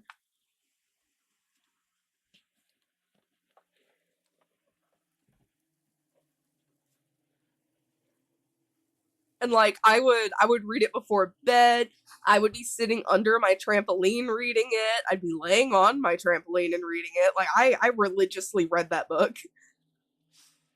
He exhales through his nose with a nostalgic smile. Then one night she had to make one for school, show and tell. Mom was working late, Dad refused to help, so there I was, in the kitchen, trying to make sure she didn't get burned by the wax. He shook his head quietly, lips parting only slightly before swallowing the emotion that threatened to come out. Instead, he murmured a laugh. She's only 2 years younger than me, but I knew my parents would kill me if I let her hurt herself, so I helped. And I just kept the hobby since then. He hummed in acknowledgement. He coughed and waved off any lingering awkwardness. Awa. Though it wasn't awkward for you at all, he must have felt that way himself. He smiled fondly at his awkwardness, finding it endearing. You shifted uncomfortably, letting out a shiver and curling in slightly. Hands wrapping around yourself. Oh, why did my voice crack? Hello. Hands! Ugh, don't betray me like that. You shifted uncomfortably, letting out a shiver and curling in slightly. Hands wrapping around yourself as you huffed out a warm breath of air. I didn't dress as warm as I thought I did. Oh well. You could, take off your shirt and give it to me. Who said that? Why would someone say that? Come on, guys. Gotta lock in. You laugh small and you laughed, small and breathy, trying to downplay the visible shiver that ran up your spine. Avon snickered quietly. Well, there's an extra blanket. He reaches over in front of you to grab it on the other side of the makeshift picnic, and hands the soft roll of cloth to you without a word. Gently taking it, you bring the fabric to your face, inhaling the scent without thinking about it. It was nice, soft, and inviting. One could even say homey. Unrolling it, you tugged it around your shoulders, cuddling into it before holding open the other end for Avon. Avon's body stiffened as he realized what you were offering. What, get in here. Yeah, come on in. Come into the cuddle blanket. Okay. Avon crawled over into the blanket, suddenly and close enough to feel each other's warmth. You couldn't help but let out a giggle as his flustered and awkward state. So, does the blanket smell nice? You looked at him, face red in embarrassment. Oh, yeah, sorry. Avon chuckles. Don't worry about it. I'm glad you like it. I try to keep everything smelling nice, you know. House, car, myself, and even blankets, I guess. You both fell into a small fit of giggles. Though some people say walking into my house is like, what? There are so many legit places that are getting mentioned, and I'm like, huh, okay. Bath and Body Works now. He let out a giggle, snort at his own joke. That was nice. It was weird, and despite everything, he still laughed, but the mind has an odd way of handling things. Maybe it was the blanket, or the way Avon said it. Well, hey, there's nothing wrong with smelling like a candle aisle. The wind carried the soft rustle of tree branches, and in the distance, the quiet chirp of crickets tried to fill the silence of the cemetery. For a moment, things felt peaceful. Avon's smile tightened in playful joy. I think that's the nicest insult I've gotten all week. You hummed in acknowledgement. But I'll have you know, the scent is called Midnight Smoke and Cedarwood? Oh, that smells good.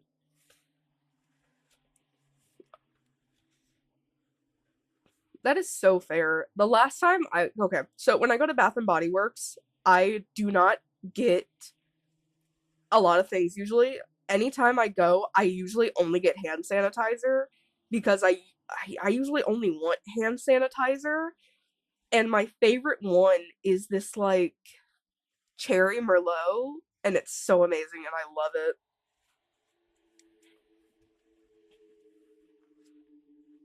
Midnight Smoke and Cedarwood sounds like that would smell so good. You look like you would smell like something called Midnight Smoke. Huh. Very masculine. Very mysterious. You burst into a quiet laugh, muffled slightly by the blanket. No, that's so fair. I'm like I'm so hmm, I'm like so picky about like scents. Like if it doesn't smell exactly what it says it's supposed to smell like, I usually kind of get a little ugh. Like coconut scents. Oh my god, it's such a 50-50 if it actually smells like coconut. Same thing for like cherry and vanilla. So I'm like, huh. Well, get your scent right. See, and like most coconut stuff usually smells like suntan oil for some reason, even though that's not really what like coconut smells like.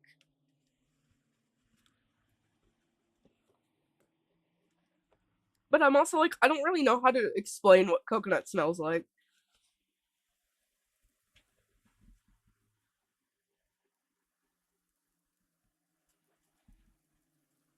I don't really know how to explain what a lot of things smell like, I'll be honest.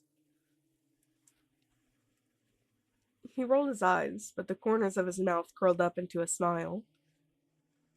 I don't know. I guess I like the idea of comfort. It's nice. When everything else isn't, it feels safe, you know?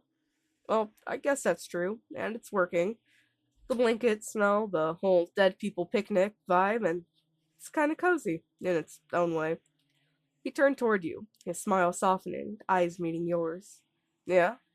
He paused for a moment, genuinely curious, his hands reaching out slowly, settling. Oh, he's holding our face. Oh, he's holding our face.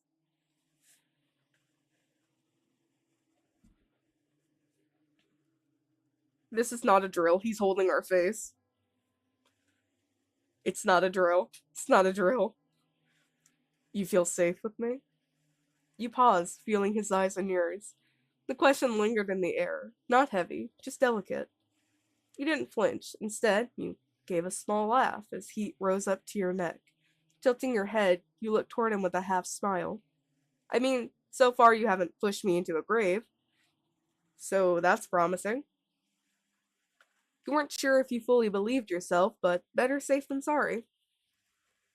I will say this, I'm getting like massive slow burn vibes, and I'm just waiting for some crazy shit to happen. Such high praise. God damn it. Cookie Run reference. It's probably not, but I mean I know it's not. He's literally just like, oh, such high praise. And then my brain's like, oh, Cookie Run Kingdom. Dun dun dun dun dun dun.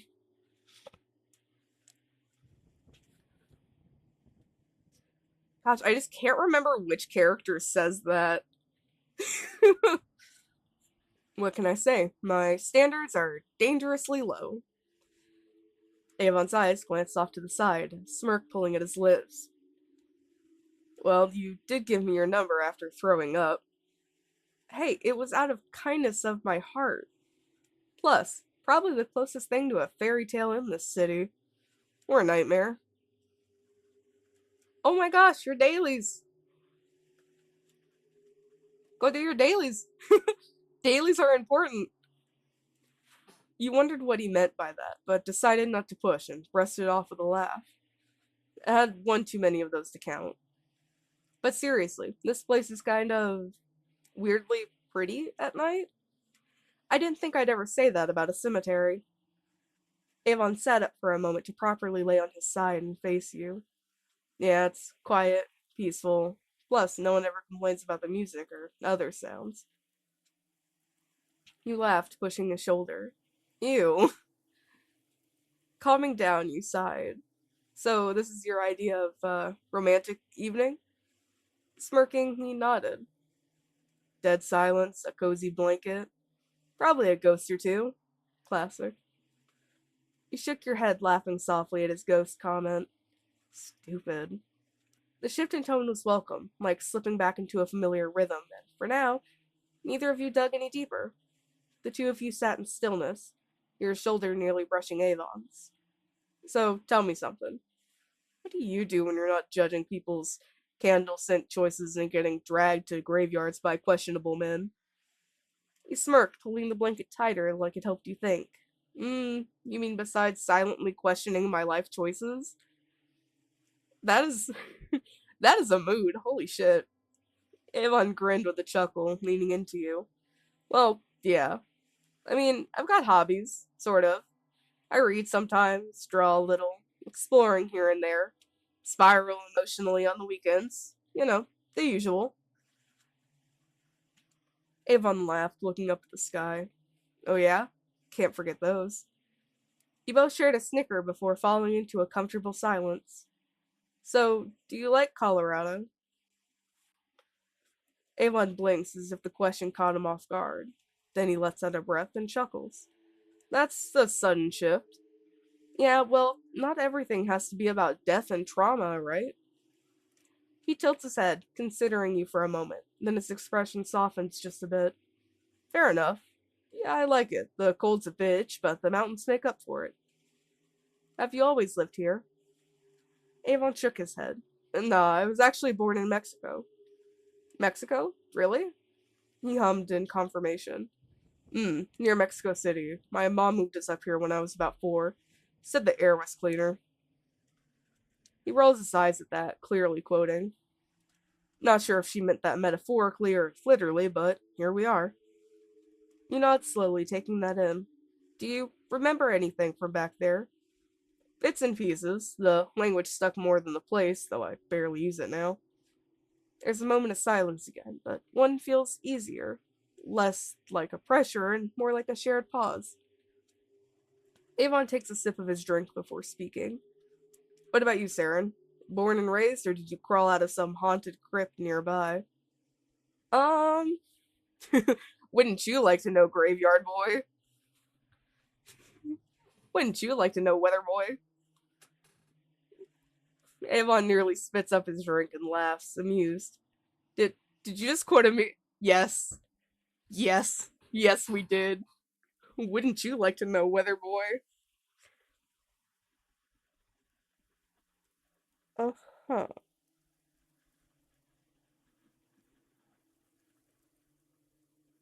What the heck? My mom just texted me. Kind of looking at that really quick. Well, now how do I do that?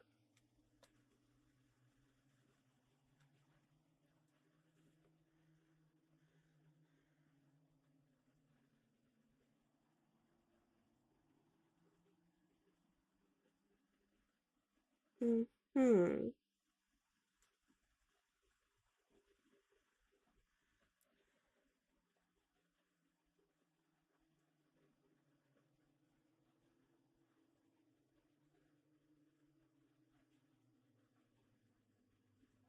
There we go. I texted her back. They asking me for like chime boosts, but I don't have that because I don't have chime plus or whatever it is. I don't even know the purpose of those. Did did you just quote a meme? He snickers. But damn, Grave Boy? Cute. I'm flattered. You glance at him and his eyes are already on you. Mischief there, but something else too. Something searching. No, it's only for Chime Plus.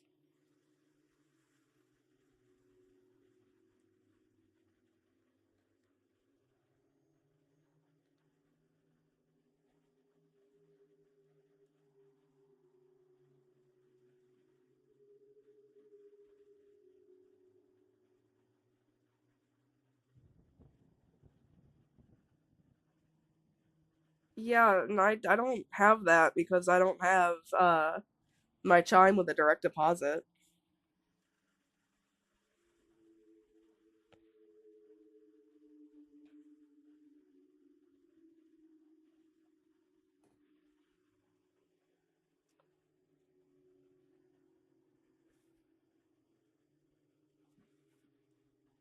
I also don't even have Spot Me, so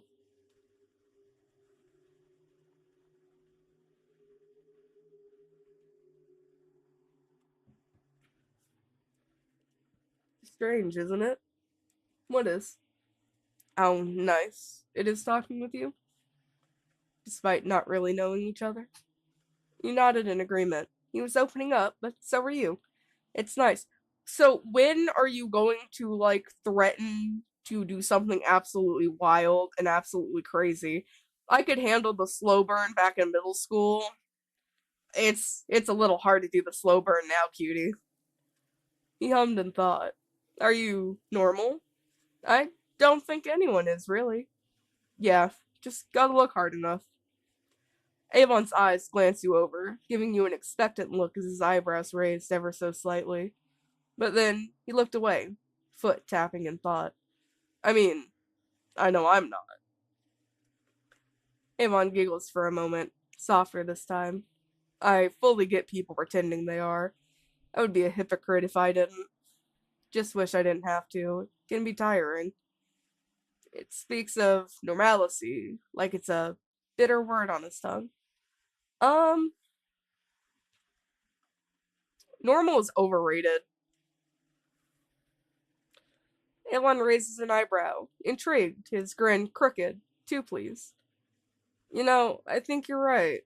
I kind of think people try to be too normal and try too hard to put a mask on, but I like being myself. Your words brought warmth to his chest as he relaxed. Yeah, me too. Avon thought for a moment. I was thinking, and I find it surprising still. You still here, talking to me, even listening. But I think I get it now. He smiled appreciatively. You two sat in silence for a moment, watching as the gray clouds passed by the wind of Colorado passing you by. I was thinking about the whole thing with your family. I can't help but be a little jealous. Avon looked at you in concern, his eyebrows raising in shock for a moment. You quickly realized your own words and stammered to clarify. Oh, whoa, no, I mean, like, you and your sister, my bad. Avon nodded with a small, and thought for a moment. Well, do you have any siblings? You waved off the idea. Oh, no, no, but it would be fun if I did. He chuckled. Yeah. You lay beside him, eyes drifting once more to the inverted cross pendant resting on his chest. The St. Peter's cross glints faintly under the moonlight. You hesitate, then speak softly. You've talked about your dad a little bit, but not much about your mom, or your family in general, besides the candle stuff.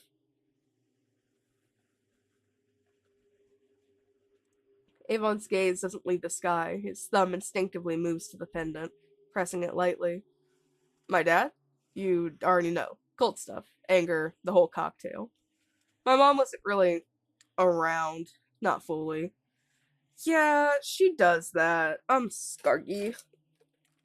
I want a tangerine. It's not a tangerine, it's a mandarin. Avon huffed through his nose at the memory. Oh, he huffed. Oh, I dropped my mandarin. Oh no, I dropped my mandarin. I dropped my mandarin. The world's over. She had this affair with a man. Not like some midlife crisis either. It was long, ongoing. My dad knew. She never left him, though. Eventually she did. Not legally, of course. They're still married on paper. Isn't that something? Either desperate or desperately in love. I never knew. Still don't. At the time, I was too young to really understand. Shaking his head, he continued as you listened with soft eyes. She did eventually have a kid, though, when I was about 2, right before we moved here. Thing is, we were fine and I didn't suspect a thing. Too young to. Then, my dad got more violent. Angry, drunk, abusive. He chuckles, humorless. I tried so hard to make her happy again. I would stay up all night doing my homework, studying, getting the best grades. She always stressed the importance of it. Would say things like, don't worry. I don't know how to pronounce that, and I don't want to butcher it, so I'm not gonna butcher it. Just focus on your studies, and I'll be fine. Avon laughed sadly. I believed her. Thought that even when she was getting the lights knocked out of her for my grades. Oh, shit, hold on. I read that wrong. I believed her. Thought that even when she was getting the lights knocked out of her, my grades of all things would fix it. Man, I was naive. Avon sighed as he listened. My sister. Half sister? Whatever. Mom took Arden and ran when I was about 10. Left me with dad like I was a part of the problem. Or just too much effort to pack up. Can you believe the guy actually moved up here too? Avon rolled his eyes at the thought. She'd check in sometimes, bring groceries, see how I was doing, or when I got in trouble, but my dad barely cooked. When I was about 14, she hardly came around anymore, more like once every month.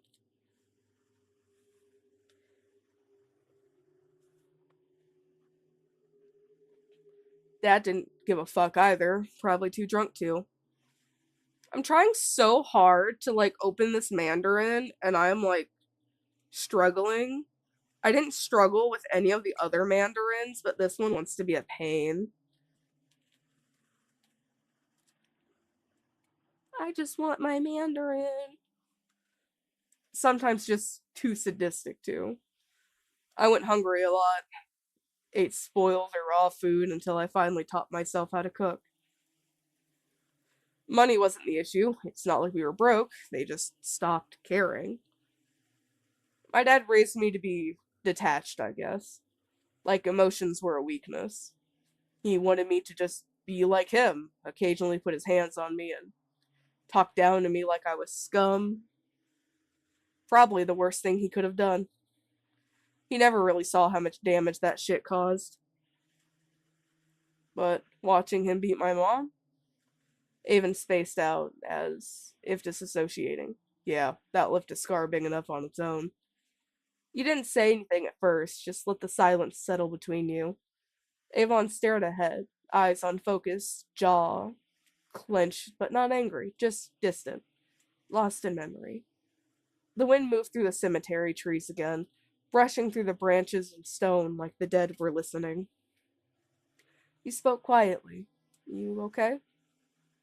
He blinked like he'd forgotten you were there, head turning slightly towards you, then away. Yeah, yeah, I'm good. He let out a quick breath, shaking his head lightly as if trying to snap himself back, pulling the blanket that was wrapped between you both closer into his body.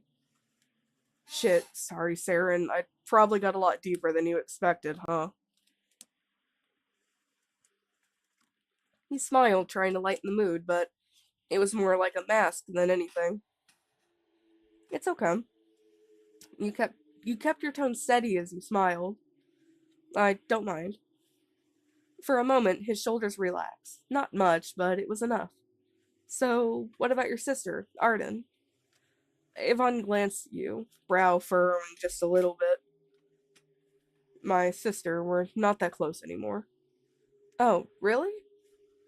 Avon hesitated for a moment, eyes drifting away from you again, looking at an old, cracked headstone. Oh my god, is this sister dead? It's not because I don't want to be, it's probably just better this way. Or is he just so casually looking at a headstone? Okay, yeah, he was just looking at the headstone. Hi, princess. You're sitting here so calmly. Can I help you? Baby girl. Hello. I can't give you my Mandarin, though. Mm-mm.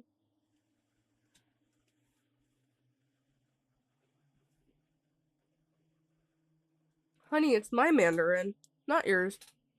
Mm-mm. No.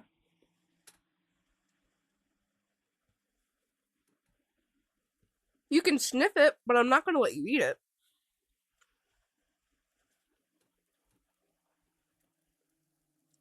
Yeah, you can sniff it all you want, but you're not eating it.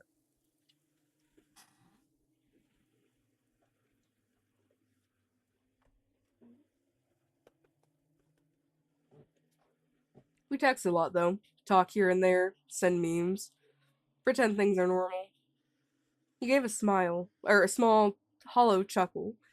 Anything but that, huh? Yep. I think I just wish we'd had a real childhood. Like one of those cliche ones with bike rides and birthday parties. I don't know, warm kitchens or something. Sort of like the Hallmark movies. He shook his head gently with a scoff, like he pushed the image away before it got too vivid.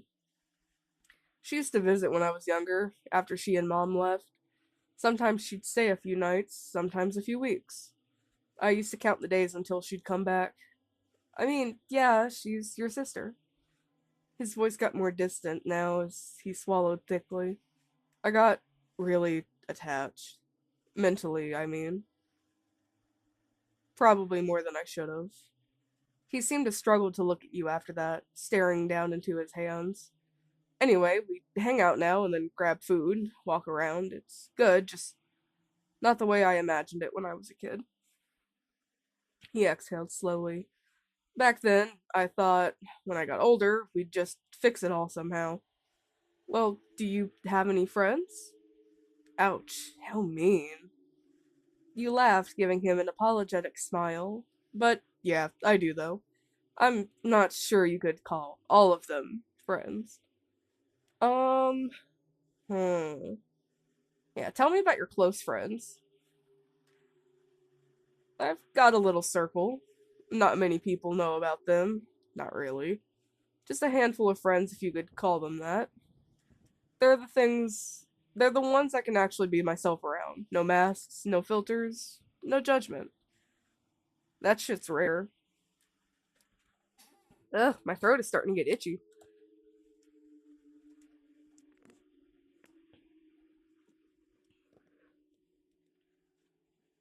Some of them are worse than me, honestly, in different ways. Sick, twisted people. The kind of people who should have been locked away years ago, if the world gave a damn. We've all done things no one should talk about out loud. Stuff that should have landed us behind bars or 6 feet under. But it didn't. It never does. And when I'm with them, I feel unchained, like the violence in my chest finally has somewhere to go. It excites me, keeps me sharp, alive, but also weirdly accepted. He laughed, not wanting to let off more than necessary. I don't talk about them too much, so maybe another day. But I will say this. I introduced Xander to them once, thought maybe, just maybe, he'd fit in. That was optimistic. They scared him, especially after the cat. You looked at him in curiosity. A cat? Yeah. They. I. We. Killed. Oh my god. Okay, well, there's a turn there. Okay. Right in front of him. What the fuck? Avon jumped to defend himself. A mistake, really. Avon looked to the side as if he was hiding something. Xander wanted nothing to do with him after that. Avoided me for weeks. West, though? West was easier. He's wired for adrenaline, doesn't even need a reason. If there's a rush, he's in. Tursk hated that, always tried to keep him out of our mess. But when Tursk wasn't looking, West tagged along just fine. But none of them. None compared to her. Renee. Met her on Twitter, of all places. One of those weird, grimy late night communities. Dark concept art, gore, the darkest, freakiest shit you could find. And she got me. There's not like. She's not like the rest. I don't know what she is exactly, but I cherish her. It's not a word I use lightly. Ivan hummed, a soft, genuine smile on his face. Um. Oh, do we have to go through all of these? Oh my gosh. Oh. Let's go with acquaintances, I guess. Tell me about your acquaintances. Ivan giggles as someone already popped up in his head. This girl, Calvat and I go way back, high school. She used to hang out with Xander, actually. I think they were lab partners or something in middle school. Funny, right? She hated me. Still kinda does. Said I gave her a bad feeling the first time I spoke to her. I told her that was just the first meeting jitters. We weren't friends, not back then. But soon enough, we both needed cash. Her mom was sick, really sick. She didn't talk about it much, but it hung on her like a weight. Me, I had my own mess to deal with. You know, angry dad, mom bailed, bills stacking up like bones. We both needed a way out. So we made one. Huh.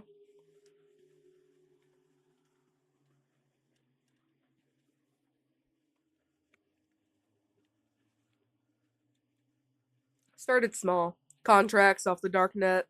Nothing huge. Just hacking jobs. Some light blackmail. Data dumps. We were good together. You raised your eyebrow. He rolled his eyes and smirked. Not in a romantic way, calm down. Just efficient. She knew how to code, how to keep her mouth shut, and I respected that.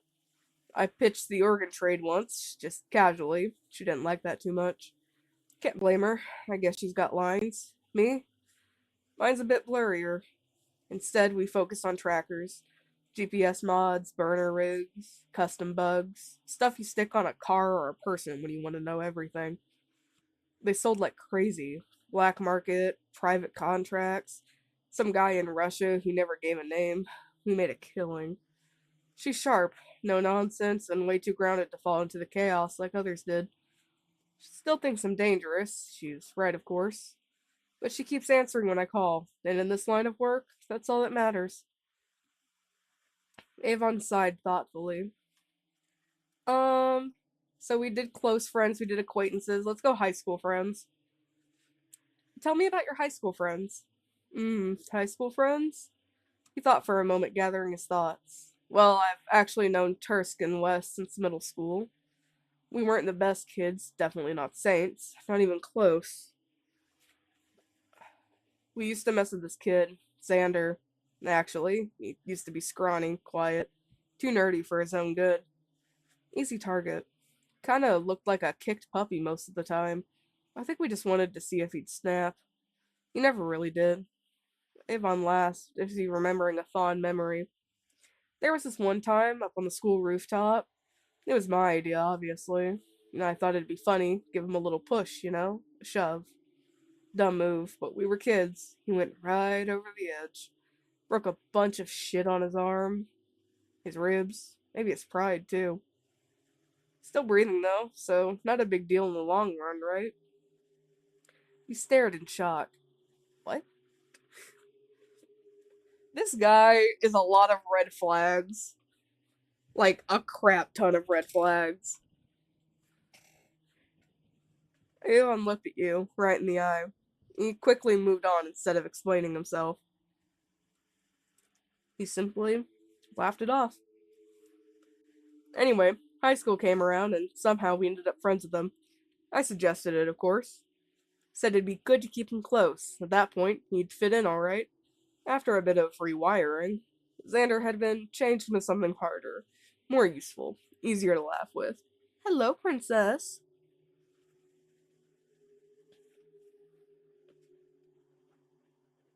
Can I help you, baby? And he had potential. You wondered what he meant by potential. We all started hanging out more, studying, crashing at each other's places. I always got the best grades. Tursk was all about football, lifting and yelling about grit, and it was either that or superheroes.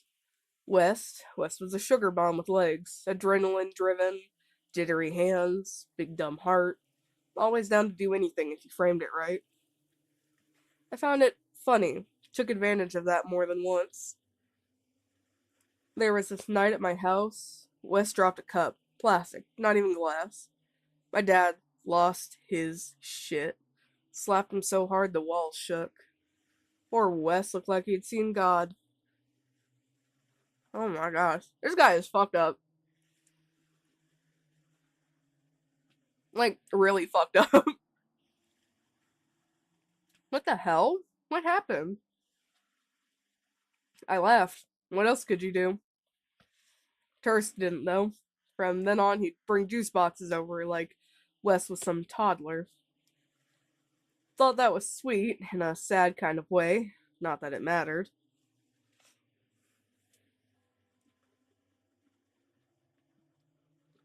They stopped staying overnight not too long after that. You guys stayed friends? Well, college split us up, kinda. Not really. Hmm. I switched majors, was gonna be a nurse, but that got boring. Now I'm in cybersecurity. Makes more sense, right? Now I'm breaking into things, so I felt like that was the right thing to do. Tursk's still playing football, drinking his weight in cheap beer, studying something with dead frogs and scalpels, biology studying frat bro. West, he's doing journalism, wants to tell stories. Kind of funny considering how many of ours he'll never ever touch in 1,000 years. He knows when to keep his mouth shut usually. I'm getting my master's now though. Still top of my class, still ahead of the game. Xander, still following along. Though we're hardly in contact like we used to be in high school. Avon thinks as a flicker of betrayal crosses his face. Ooh, um, childhood friends.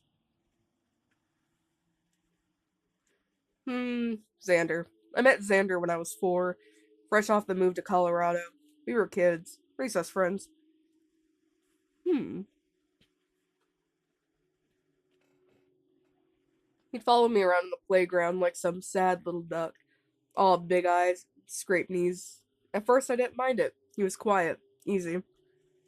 The kids grow, and I started noticing things. How soft he was, how easy it'd be to chip away at him. So I did. You got the sense that there was more to it that he wasn't letting on for some reason.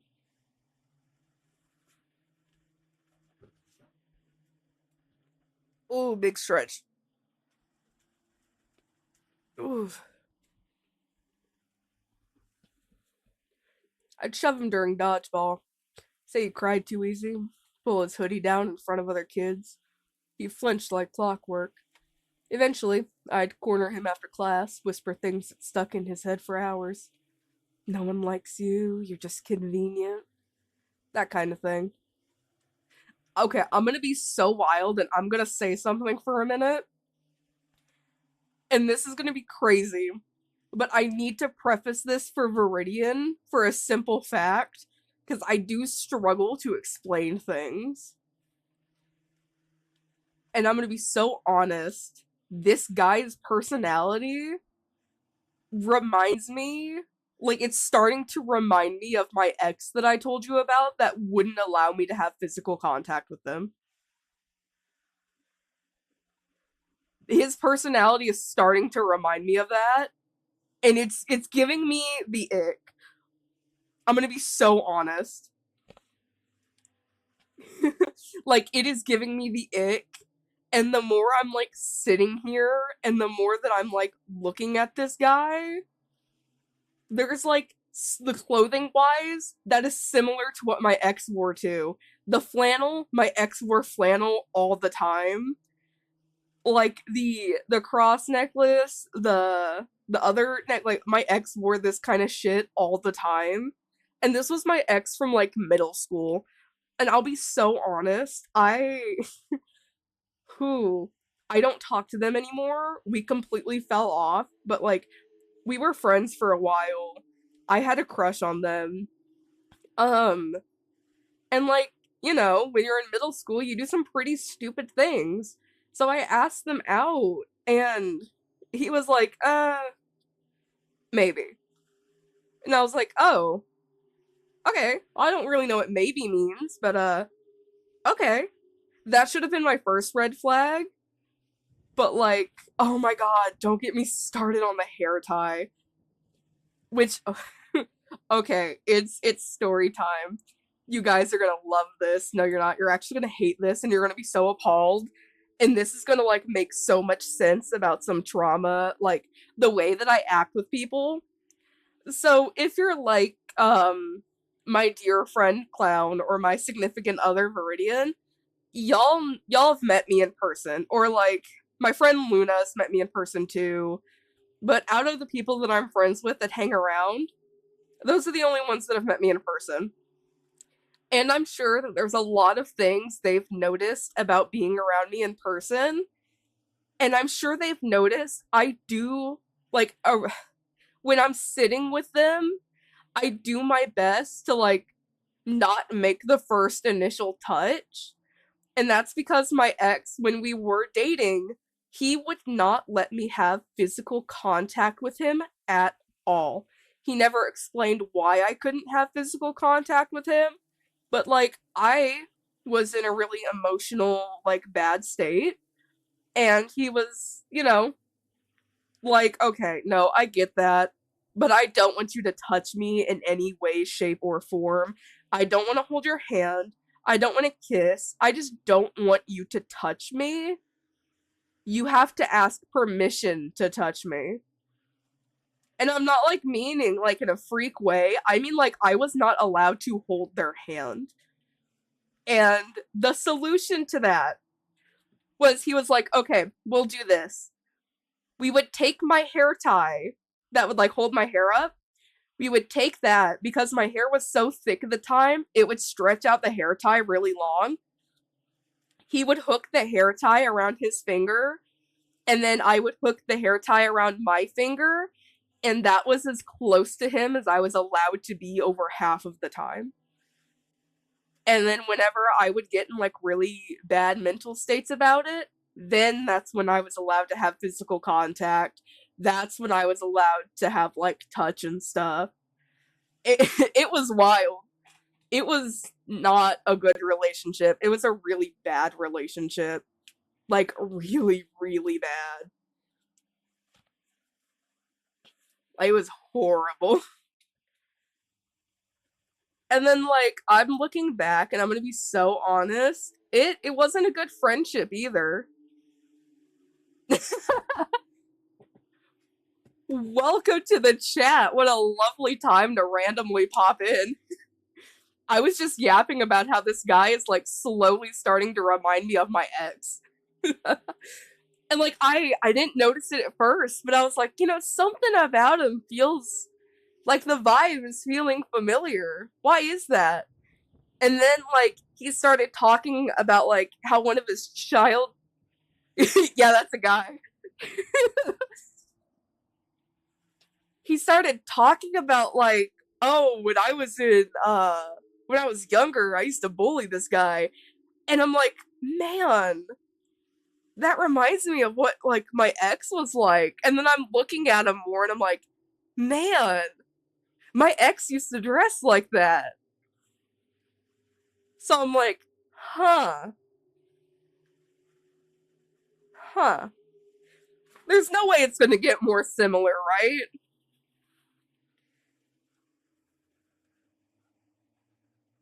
Yeah. See, at first I was like, oh, this guy is hot. Cause like goth guys are my type. They really are. That's one of my many types. But like I am so disinterested in this man now.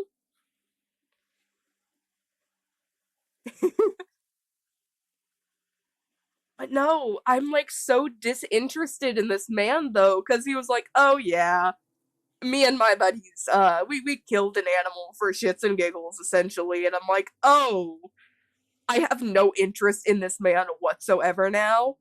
All of like the oh, I want to bite him. Yeah, no, it's all gone now. I have no interest in him whatsoever. Here's the thing though. It's a yandere s game, I'm pretty sure, so I don't think leaving is an option.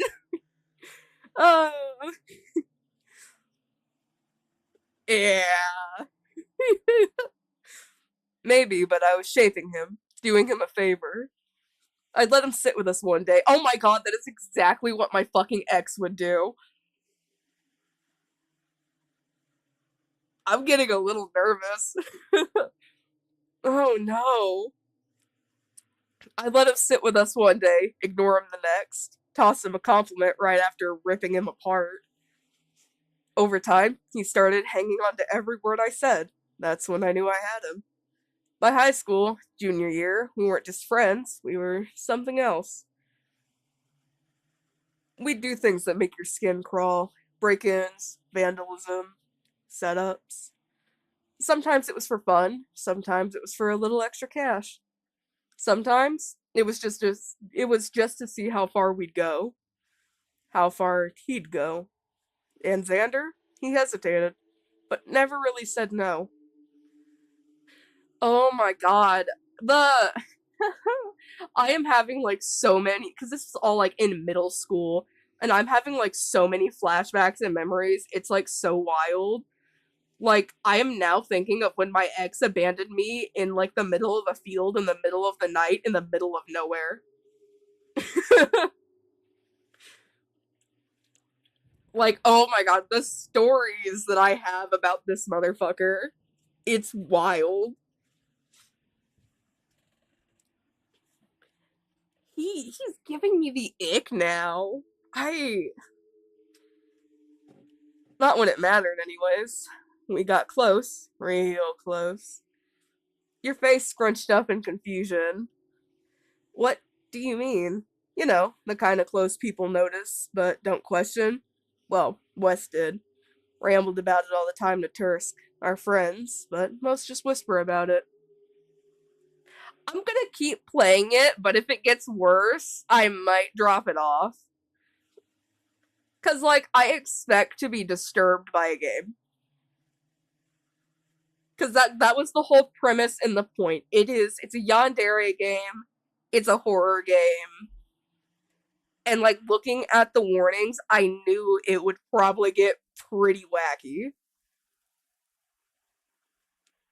So like I am gonna keep playing it for right now, but if he icks me more, then I might actually quit.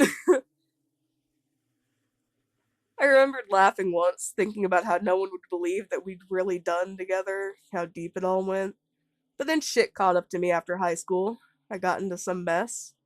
Jail time. Nothing permanent, but enough. When I got out, Sander was gone.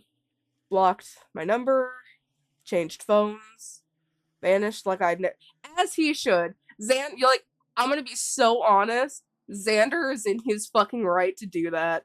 Everything you did, you, you Avon are a little shit, and not in a good way. But you're talking about your childhood.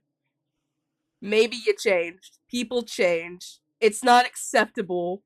But did you change? Because you're a grown ass man now.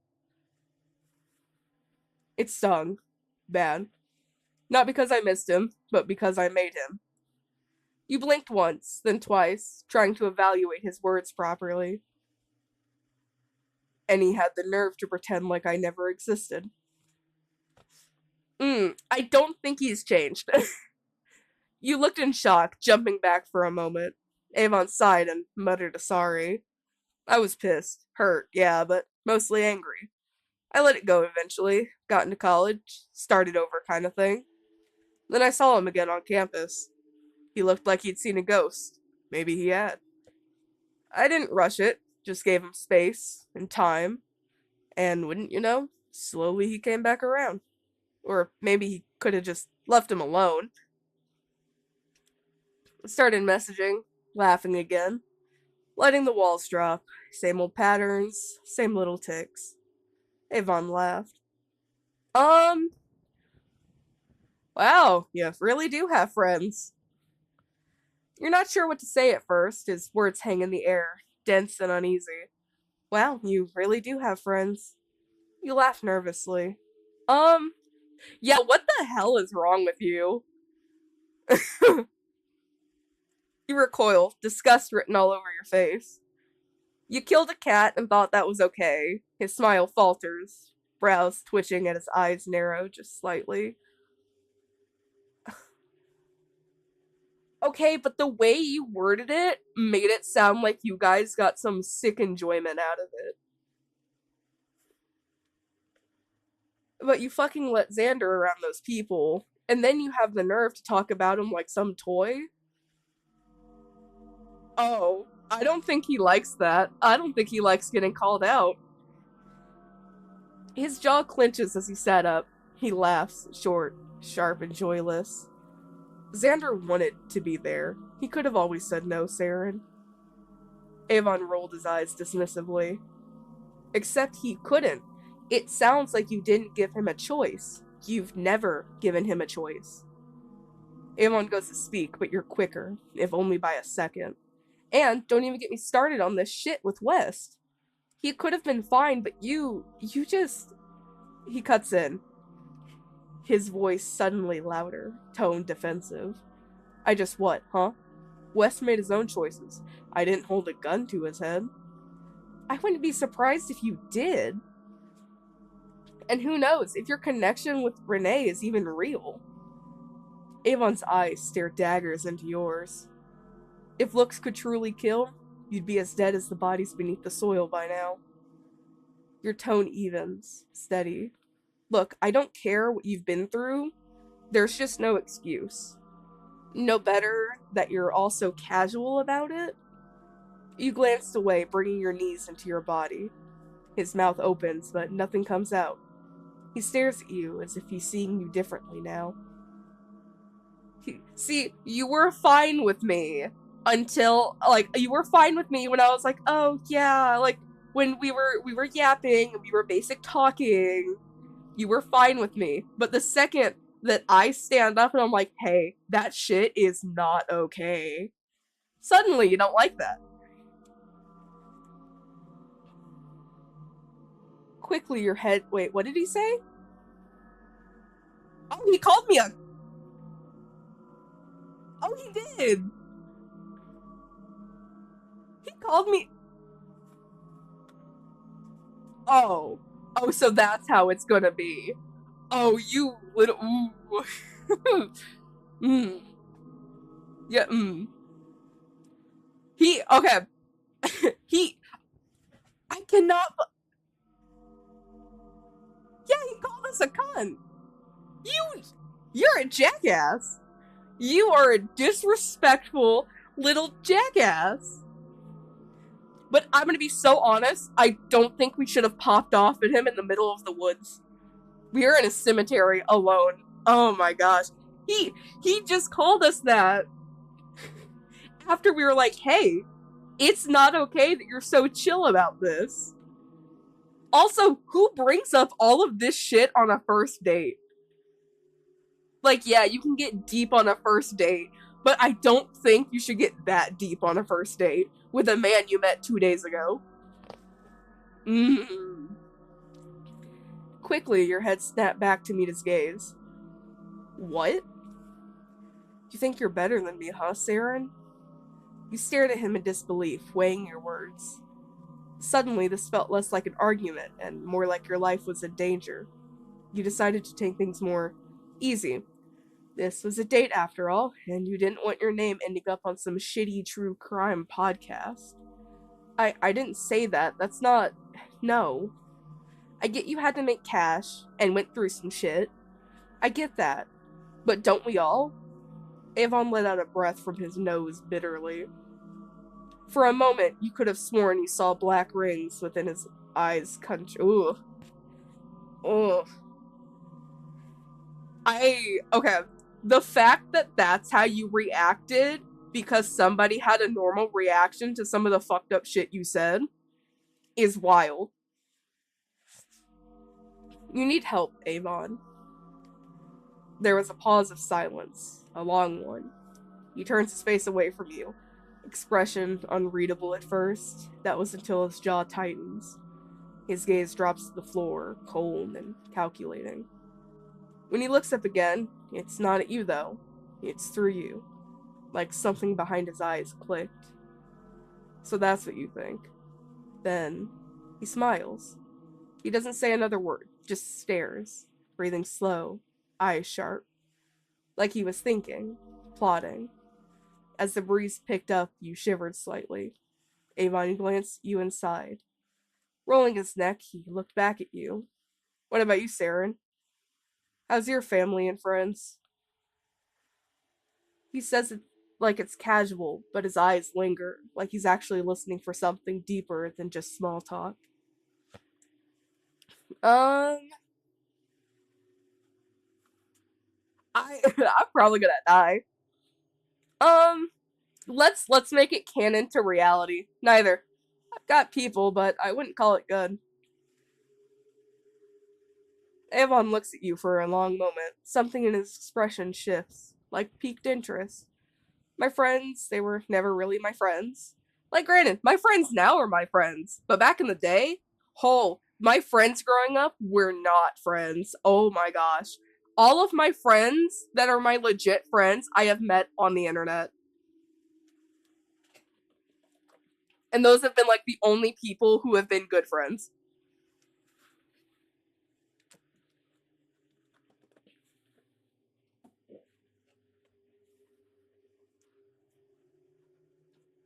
They used me pretty often, kind of talked behind my back. Just toxic overall. Family isn't any better. They never really gave me any grace.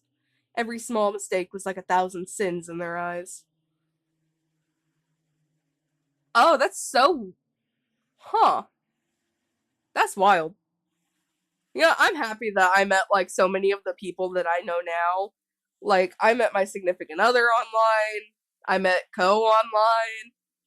Um, like, uh, gosh, I met my friend Clown online. I met my friend Luna online. I met all of my cosplay friends online. I love all my friends now. They're all really great. Living with that was. You trailed off. He spoke softly. That's awful, really. He leans in just slightly, his hand brushing against your knee and then to your face. I can't imagine why anyone would put you through that. You just seem so genuine, you know? His gaze lingers, then drops briefly to your lips before looking away. You shouldn't have to go through stuff alone. You should have a supportive family, a friend that genuinely cares for you. He smiles warm. Are you trying to do that thing that you just explained a few minutes ago? Because I'm not falling for that bullshit. I could always be there. Mm-hmm. I could always be that for you, you know? Or more, if you're into that. I mean, this is a date, isn't it? You laugh softly, not quite expecting the warmth rising from your chest. Maybe. Yeah, I'd kinda like to see where this leads. Avon's eyes gleam. Pleased, not surprised, but pleased. He pulls away but keeps his distance. Of course, even if no one's there for you, I will. Promise. He shifts a bit closer, the edge of his thigh now pressed to yours. I think I'd like that. His hand, still resting on your knee, moves in slow, idle circles. He spoke quietly, as if the dead could hear him, smiling gently. um, so we called him out because he was acting a little too chill and nonchalant about like some really, really shitty behavior. And he insulted us. And we were like, hey, that's not cool and that's not chill. And then I think he's gaslighting us now, I'll be honest. I'll be so honest. And like I'm gonna double down on this. So after I drink some water, because my throat is scratchy. Oh, I'm out of water bottles. That's okay. Um, I have. Oh, I have water right here. There we go. Not a lot, but it's some water. Yeah, and I'm gonna say this though. If you did really shitty things when you were younger, but you've changed, then that's fine. Like, it doesn't excuse your actions, but you grew up, you learned from them, and you've done things to correct that. Does it excuse it? Absolutely not. But it's called growth and moving forward. Now, granted, there's some things that are just completely unexcusable and no amount of growth will fix that. Um, but and see, and part of me is sitting here thinking, okay, maybe Avon has a few other things going on. Maybe that's why he insulted us like that. Does it make it right? Absolutely not. Does it excuse it? Absolutely not. Should we keep an open mind? It's 50-50. It's a first date, and he's saying a lot of stuff on a first date. He's sharing a lot of fucked up stuff on a first date. So that's like, it's some red flags. It's definitely some red flags. Good. I was hoping you'd say that. I he's also saying like a lot of stuff that seems like he's trying to make us dependent on him. Laughing slightly to ease the tension, you decided to move the topic to something more light. You both sat on the edge of the blanket, your drink settled beside you. Avon had been talking for a while, drifting from the subject of classes into random tangents about life. So you're 25, right? Are you still in school? Yeah, I'll be so honest. Yeah, I was attracted to this guy at first, but not anymore. Like, don't get me wrong, he's pretty. He's a handsome man, but that personality, I'm a little wavering on the personality. Now, like, don't get me wrong. If he just sorted his shit out, then oh yeah, I'd be down. But bro's got to work on himself first. Yeah, school finds it, I guess. School's fine, I guess. You? Nice. I actually go to a community college at the moment. Saves money. How's the university? It's cool. Lots to do, but sometimes I just ditch and go check out abandoned places or drive around with friends. Clears my head. You laughed lightly. Which one do you actually enjoy more? Avon smirked. Both, actually. Man's gotta have hobbies other than death and whatever other illegal shit. Your smile faltered a bit in the casual way he said it. Avon's eyes flicked to you. He could tell you weren't entirely comfortable with the joke. Avon then sighed and leaned back, flashing a quick smile. My bad. His voice was teasing as usual, but softer now. Do you want to hear some poems? You raised a brow. Oh, that poems? Yeah, I've got a bunch saved. Avon hummed, sitting up and already unlocking his phone. I'm like, I'll double down on this too. You can be a really fucked up person, but you can still be like a nice and good person. Those two things can coexist, and it's wild. Yeah, it is. But you just need to properly navigate and communicate, and just don't be a horrible person. Fucked up and horrible are two different things. Avon hummed, sitting up, already unlocking his phone. Renee's actually heard some of these before. You nodded and smiled. Sure then. He scrolled for what he was searching for and began reading. The first one is raw, almost uncomfortably so, about being a desperate child who always felt like an intruder in his own home. Avon searched your face for your reaction. Um, well, it's poetry. Poetry is supposed to be like hella deep. The second was darker. It was about teenage years, adrenaline filled, defiance ridden and drenched in trouble. It was full of excitement only committing a crime could give. Okay. Face didn't move. The third and last one felt like it was about someone older. It held the same trouble as the last, perhaps even worse. But it was heavy and reflective. Um, yeah, interest. When he finished the last line, his voice lingered in the air for a moment before he spoke again. I wanted to be a good person once. Maybe I was. But it was so long ago, I'm not sure anymore. Guess that's what shitty parents and no internet safety does to you. I don't know. I had those and I think I turned out pretty good.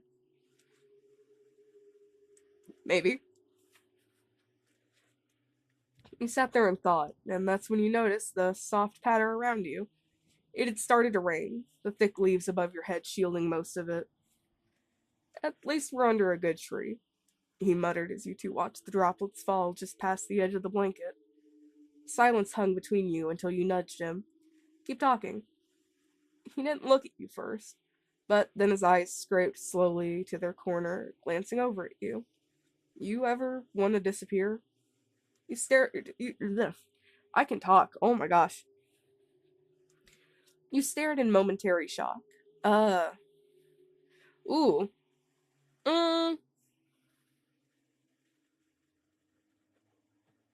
I mean, kinda. Yeah. Things get hard sometimes. We're getting deep. These are a lot of really deep things to ask on a first date. And I'd like to keep saying this. This is apparent. This is a first date with this guy. I think we're getting a little too deep for a first date. I mean, kinda, yeah. Things just get hard sometimes. Avon listened intently. Sorry, that was probably a dark answer. Avon smiled at your honest answer. It was weird being that vulnerable, but it was just like it came out without a second thought. But it wasn't like you could just shove the words back in your mouth out of embarrassment, though you wish you could. No need to apologize for such a real answer. It's honest. Vulnerable. I like that in people. Avon placed his hand on yours with a soft expression. If it were up to me, I'd make sure things were never hard for you again. His smile tightened like he was thinking more, wanted to say more, but the words never came out. Cause like, okay, here's the vibe I'm getting from this guy. Seems like he had a pretty fucked up childhood. Not even seems like, he did have a really fucked up childhood. Got wrapped up with some really fucked up people that let a lot of intrusive and maybe like impulsive thoughts come to light. Because he was around fucked up people, those actions were probably acted on. Did things out of desperation because he had to. And then he seems like he's not really happy about his past, but like he's trying to pull himself together. But he also probably still has really fucked up ideation. Um, yeah. You wish you knew what he was thinking, his true intentions. The rain that splattered around you grew heavy, thunder cracking angrily in the distance. The trees that once saved you from getting your clothing soaked now did little to help filter out the rain, the blanket around you both also soaking. Fuck. Oh shit. Damn it, I didn't think it would rain. You stood up quickly, trying to block your face from the rain. Avon looked around quickly and grabbed your arm. Come on. He swiftly pulled you underneath a stone hedge that led into what seemed to be a. Oh. Oh, did his hair get taken down? Huh. You both leaned your backs against the stone wall, catching your breath. After a few moments, you turned to look at each other. You both couldn't help but laugh at the situation. Thanks. That quick thinking there. Yeah, wouldn't want my date to get wet, would I? Wringing out his hair, he took out his ponytail and muttered to himself. He shook out his hair, massaging his scalp, allowing the locks to fall along his shoulders, letting out a content hum. Okay, we gotta sit here and admit something together. We gotta be honest. We gotta be really honest. Like, everyone seeing this man, we gotta be really honest. He unfortunately is very hot. He he really is hot.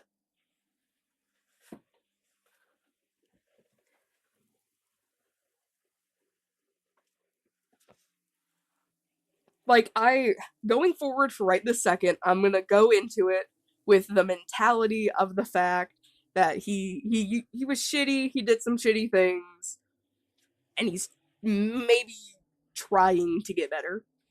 Because like he keeps going, he keeps like really switching between these moments of like reminiscing on fucked up shit. And then he's only had like one negative outburst at us, but that was also when we were like, hey, that's fucked up. But it's also like he can't really help that now. I mean, all right, chat, it's time. Every fandom that you've ever been in always has this one person. I could fix him. I mean, he's still gonna be a little fucked up, but you know, I could fix him. Yeah, this is a roller coaster. We went from simping to like low key being like icked.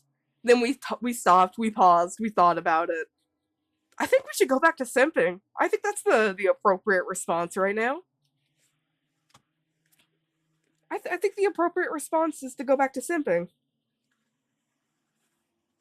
Yeah. Like I think the appropriate response is back to yeah.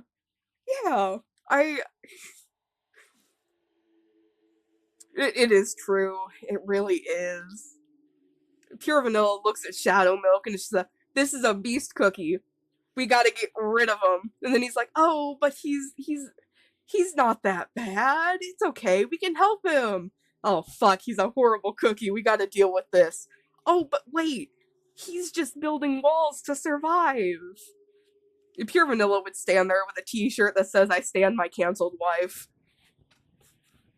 And this is why I RP Pure Vanilla. This is why he's the main character I RP half the time. I'm gonna bust out an old term. I don't know if anyone in this chat right now is gonna know the term. But when I was in middle school, we liked to call this kinning a character. I kin Pure Vanilla Cookie.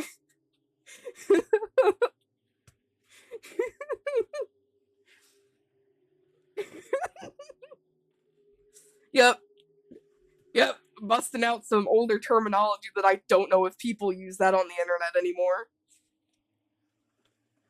I used to be on Amino. I know what kinning is. I was a 2020 Danganronpa cosplayer. I know what kinning is. Who? But yeah, true pure vanilla Kenny right here. I could fix him. Much better. Oh! Oh! Oh, hi! Oh, hi there! Oh! Oh, man. Hello, good sir. Oh! Oh, don't look at me like that. You wanna know what? I'm gonna make the funny. Oh, I'm gonna do the funniest thing right now. And y'all might appreciate it. Y'all might hate me for it. But I have to go do something really quick. So I think I'm just gonna leave it on this screen. And while I'm gone, I want y'all to simp as much as possible. Like just go for it. Just flood the chat. Simp all you want. Go for it. I will be right back.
Okay, I'm back. And that was a wonderful thing to come back to. Oh, God, he's hot. I can just save it. I'm gonna save it right here so I can just come back to this and look at it later. Oh, wow. Um, so we went from simping to not simping because he snapped at us, but it's okay. We thought about it. We thought about it really hard, and we're like, hey, he may have just had like a bad experience. Not even might have. He had some bad experience as a child. Did some fucked up shit, but it's okay. Maybe he's growing. Growing. We're pulling the I can fix him mentality.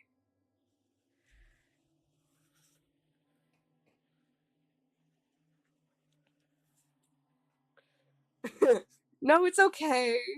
He has a lot of red flags, but I have rose sunglasses. Ooh, God, he is a fine man. Yep, it's back to simping. I want to take a bite out of right here. Oh, God, and his eyes are so pretty. Holy shit. Oh, I want. This man is hot. And then, like, it started to rain, so we had to, like, scurry into, like, the under a little stone thing. Oh, yay! Got a burning spice cookie. Put him in a thong.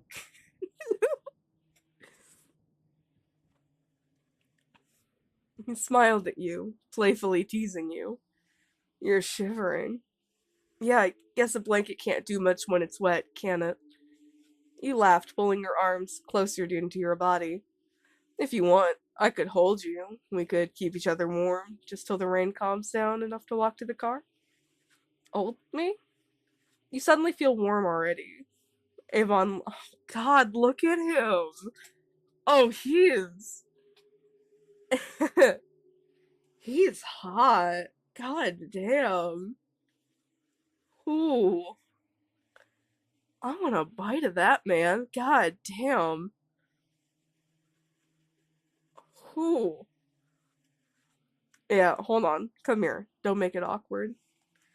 Avon pulled you closer into his chest. He was warm, and his cologne brought a sense of comfort, the same as the blanket did. It almost made you relax against your will, keeping you inhaling and steady. You didn't entirely notice it before, but despite his frame, he seemed well built. His heartbeat, despite everything, was steady. You looked up at him as he smiled down at you. Oh, look at his smile. Hello, sailor. Oh my god.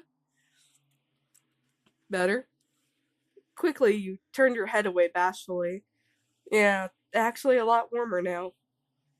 Your gaze made its way back up towards him. The way his wet strands of hair clung to his neck and curtained around his face made you blush. Getting a closer look, you locked into his eyes. They almost made you forget where you were for a moment. The way the red rings pulsed ever so slightly. It was hard not to get lost in such unique irises. Um, you fell over your words, mouth suddenly dry. We should kiss. You should put your mouth on my mouth, and we could kiss. We should kiss. I want to kiss. I think it's smooching time. Something caught your eye? Always, oh, oh, oh, oh no. Oh no, no, no, no. Oh no. Oh, oh, don't call me that. Oh no. Oh, I'm like fanning myself. God damn. His voice was soft and sultry, slipping into your ears like silk. What? Oh, wait. Dove? Avon chuckled at your confused face. Dove, like a morning dove. Ah, that seed seems so dark. To most. It's sweet in its own way, I guess. Avon brought his hand to your face and wiped away a strand of hair that clung to it. Your cheeks are so warm. Do you like that name? Dove. What? No, I did, but that's not why we're super close. Oh yeah, I want to know what this man would canonically sound like. I am swooning. Ooh, I am swooning. Avon cocked his eyebrows slightly. Not used to it? Dove. You didn't say anything, and he let out a sigh. Often thought, letting his hand find its way. Oh god, his hands are on her waist. Oh my god. Oh my god. Oh, holy crap. He is hot. He simply stared off into the rain and back at you. When he looked back at you, he gave you a gentle smile. It was kind of smile that could melt someone's heart. And it did. Yours fluttered as you two sat down under the rough patter of rain. You rest your head. Oh, ugh. He got me so messed up I'm struggling to read again. Oh my gosh. Like, I put my hand on my chest and, like, my heart is beating so hard right now. I will let this slip. I get so easily flustered. It's wild. He rests your head gently against his chest. The steady rhythm of his heartbeat filled your ears as a yawn slipped out. The limbs of your body had grown heavy, rubbing your eyes. Your thoughts moved slower and slower. You hadn't realized it just now, how tired you were after such a long conversation. Avon's eyes softened as he shifted, lowering you both against the stone floor of the mausoleum, letting you rest against him. Oh! Oh! Ain't that cute? He sighed in thought, glancing down at you as your eyelids grew heavy. It's fine to nap. I'll wake you up when the rain clears, so don't worry about it, okay? You nodded tiredly and finally allowed sleep to take you. As he slept, Avon muttered to himself in thought. I like you. Kinda. In a weird way. I guess I can keep you around, see what you're about. He laughed quietly to himself. Congratulations to you, I guess, huh? Interesting enough to keep around. At least you weren't boring. He leaned his head against the cold stone, eyes drifting shut for a moment. You really are lucky, you know, Saren? You just don't know. Time passed. When you stirred awake, Avon was gently shaking your shoulder. Yeah, are we going to the basement? He could give us the house tour. He could show us the first, second, third floor. Have you ever tried this one? Whew. Your eyes fluttered open outside the mausoleum. The rain had slowed to a drizzle. Sleep well, Dove? You yawned, stretching as you sat up. Yeah, I guess the conversation and the rain really put me to sleep. It's not that you're boring or anything, your voice is just soothing. Sorry about that. Avon chuckled, offering you his hand to help you up. All good. He pulled out his phone, checking the time, and sighed. It's getting pretty late, huh? Guess I should drive you back home. Or we could go to your home. We could go to your home instead.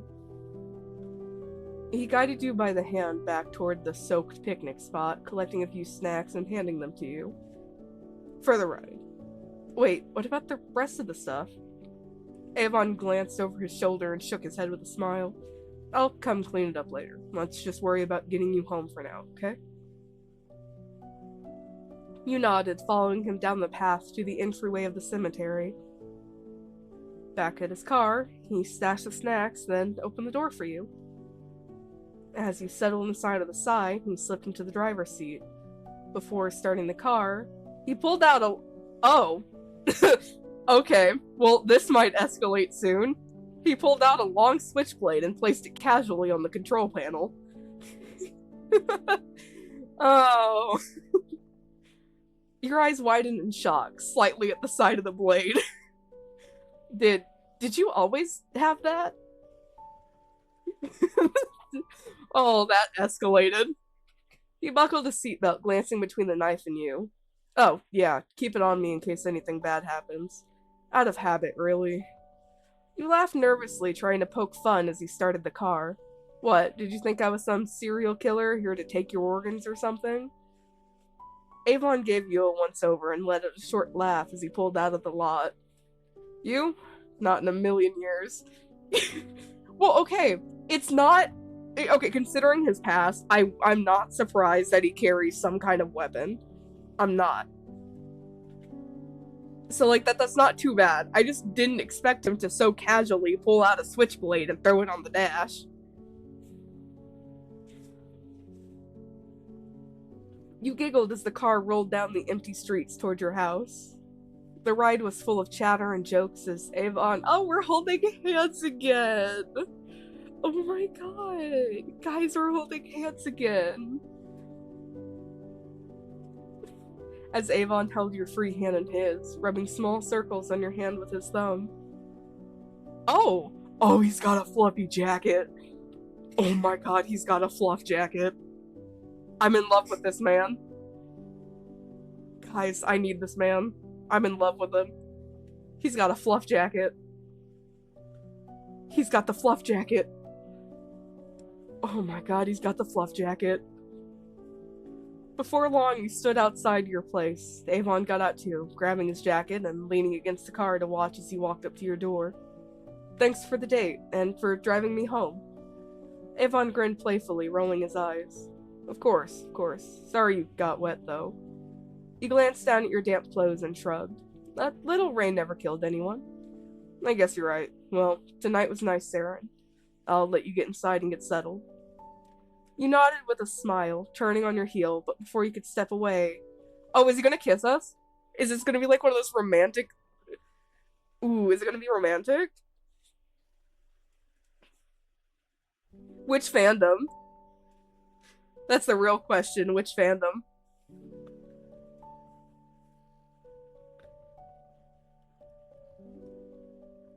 Oh, he is gonna be at our window in the middle of the night. He's gonna be peeking in just like, oh, what a gorgeous, gorgeous motherfucker. Oh shit, I need to move before they see me.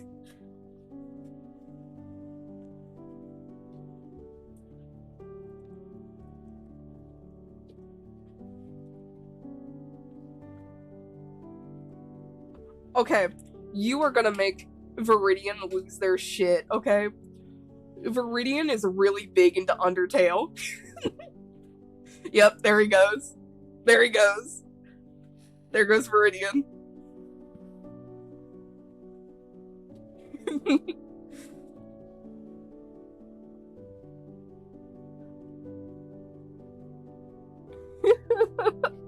Oh my gosh. See, I think most of the people that I know were actually pretty into Undertale. And then I'm like chilling here like I was a little bit into Undertale, but I never like got too big into the crossovers. In middle school, I was more into like Hitalia and Black Butler. Hitalia and Black Butler were my go-tos.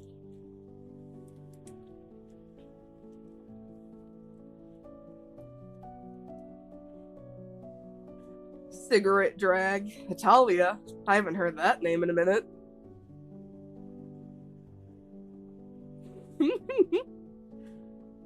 Ooh, Axis Powers was kind of funny.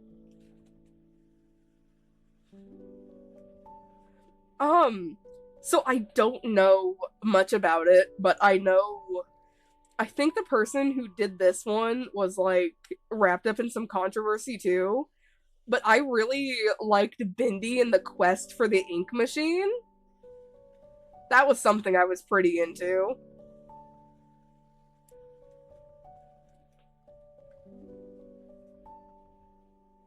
Oh, maybe that's why there was controversy. But yeah, no, I was into Bindi and the quest for the ink machine. That was my cup of tea. But no, he grabbed our wrist. Is he gonna kiss us? Oh. Oh. Oh. Oh my god. Oh. Oh my god. Hello, sailor. Before you could ask what was wrong, he leaned in and pressed a small kiss on your cheekbone before pulling away with a fond smile. Oh.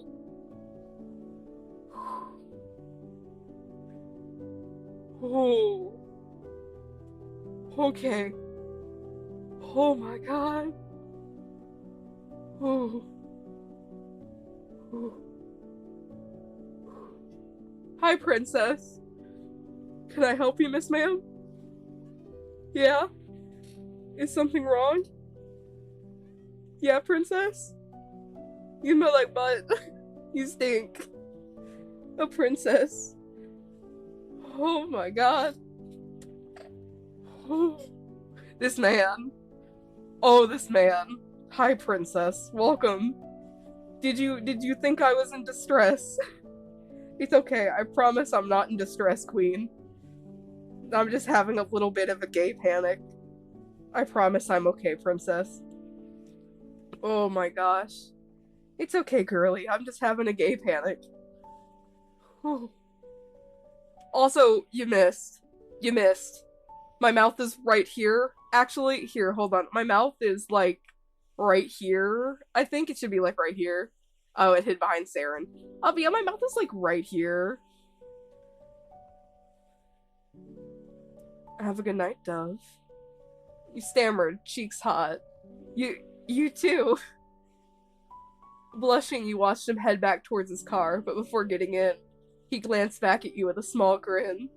Until next time, you smiled and nodded quickly. Yeah.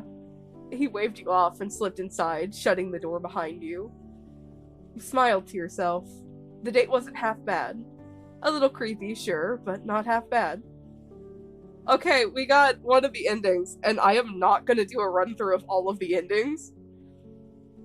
In one stream at least. Oh, to be continued. Okay, thank you for playing Date at the Cemetery, Chapter 1.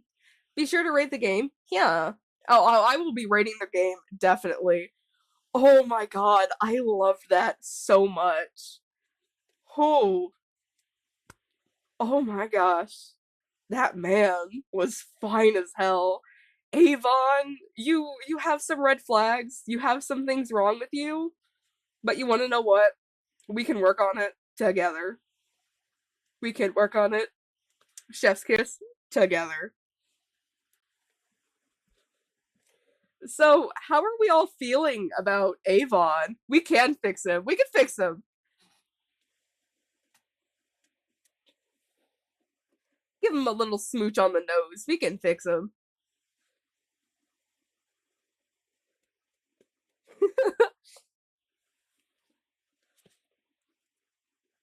Which I will put a poll up in the Discord later today. So that may be a good thing to keep an eye out for because it will be relative to this game. It will be relative. It will be very relative to this game, actually. Ooh, he was a fine man. Avon, you fine motherfucker. Fix him. Fix him. Fix him. Fix him. Fix him. Ooh. Okay, so with that, that does conclude our stream today, Bat-lings. I know. Absolutely horrendous that it has to come to this. I gotta eat chat. Chat's gotta go away for a minute. Yeah. Come on. It should be loading. Oh, my keyboard's off. Well, you know, if my keyboard was on, it might actually work out correctly. Alrighty. And... oh, there we go. Okay. So, without further ado, that will be the end of our stream for right this minute. If you were interested in everything that happened today, I highly advise you check out the socials in the corner, where clips and updates will be posted about every stream and from multiple streams. If you miss a VOD and you want to look back at other content, I highly advise the YouTube. All VODs are posted there with little to no editing, so you can get the full experience of what happened. And if all of that really catches your fancy, maybe you should check out the Discord linked in my bio. And without further ado, it's time we say farewell. Bye bye, my little batlings. I'll see you later.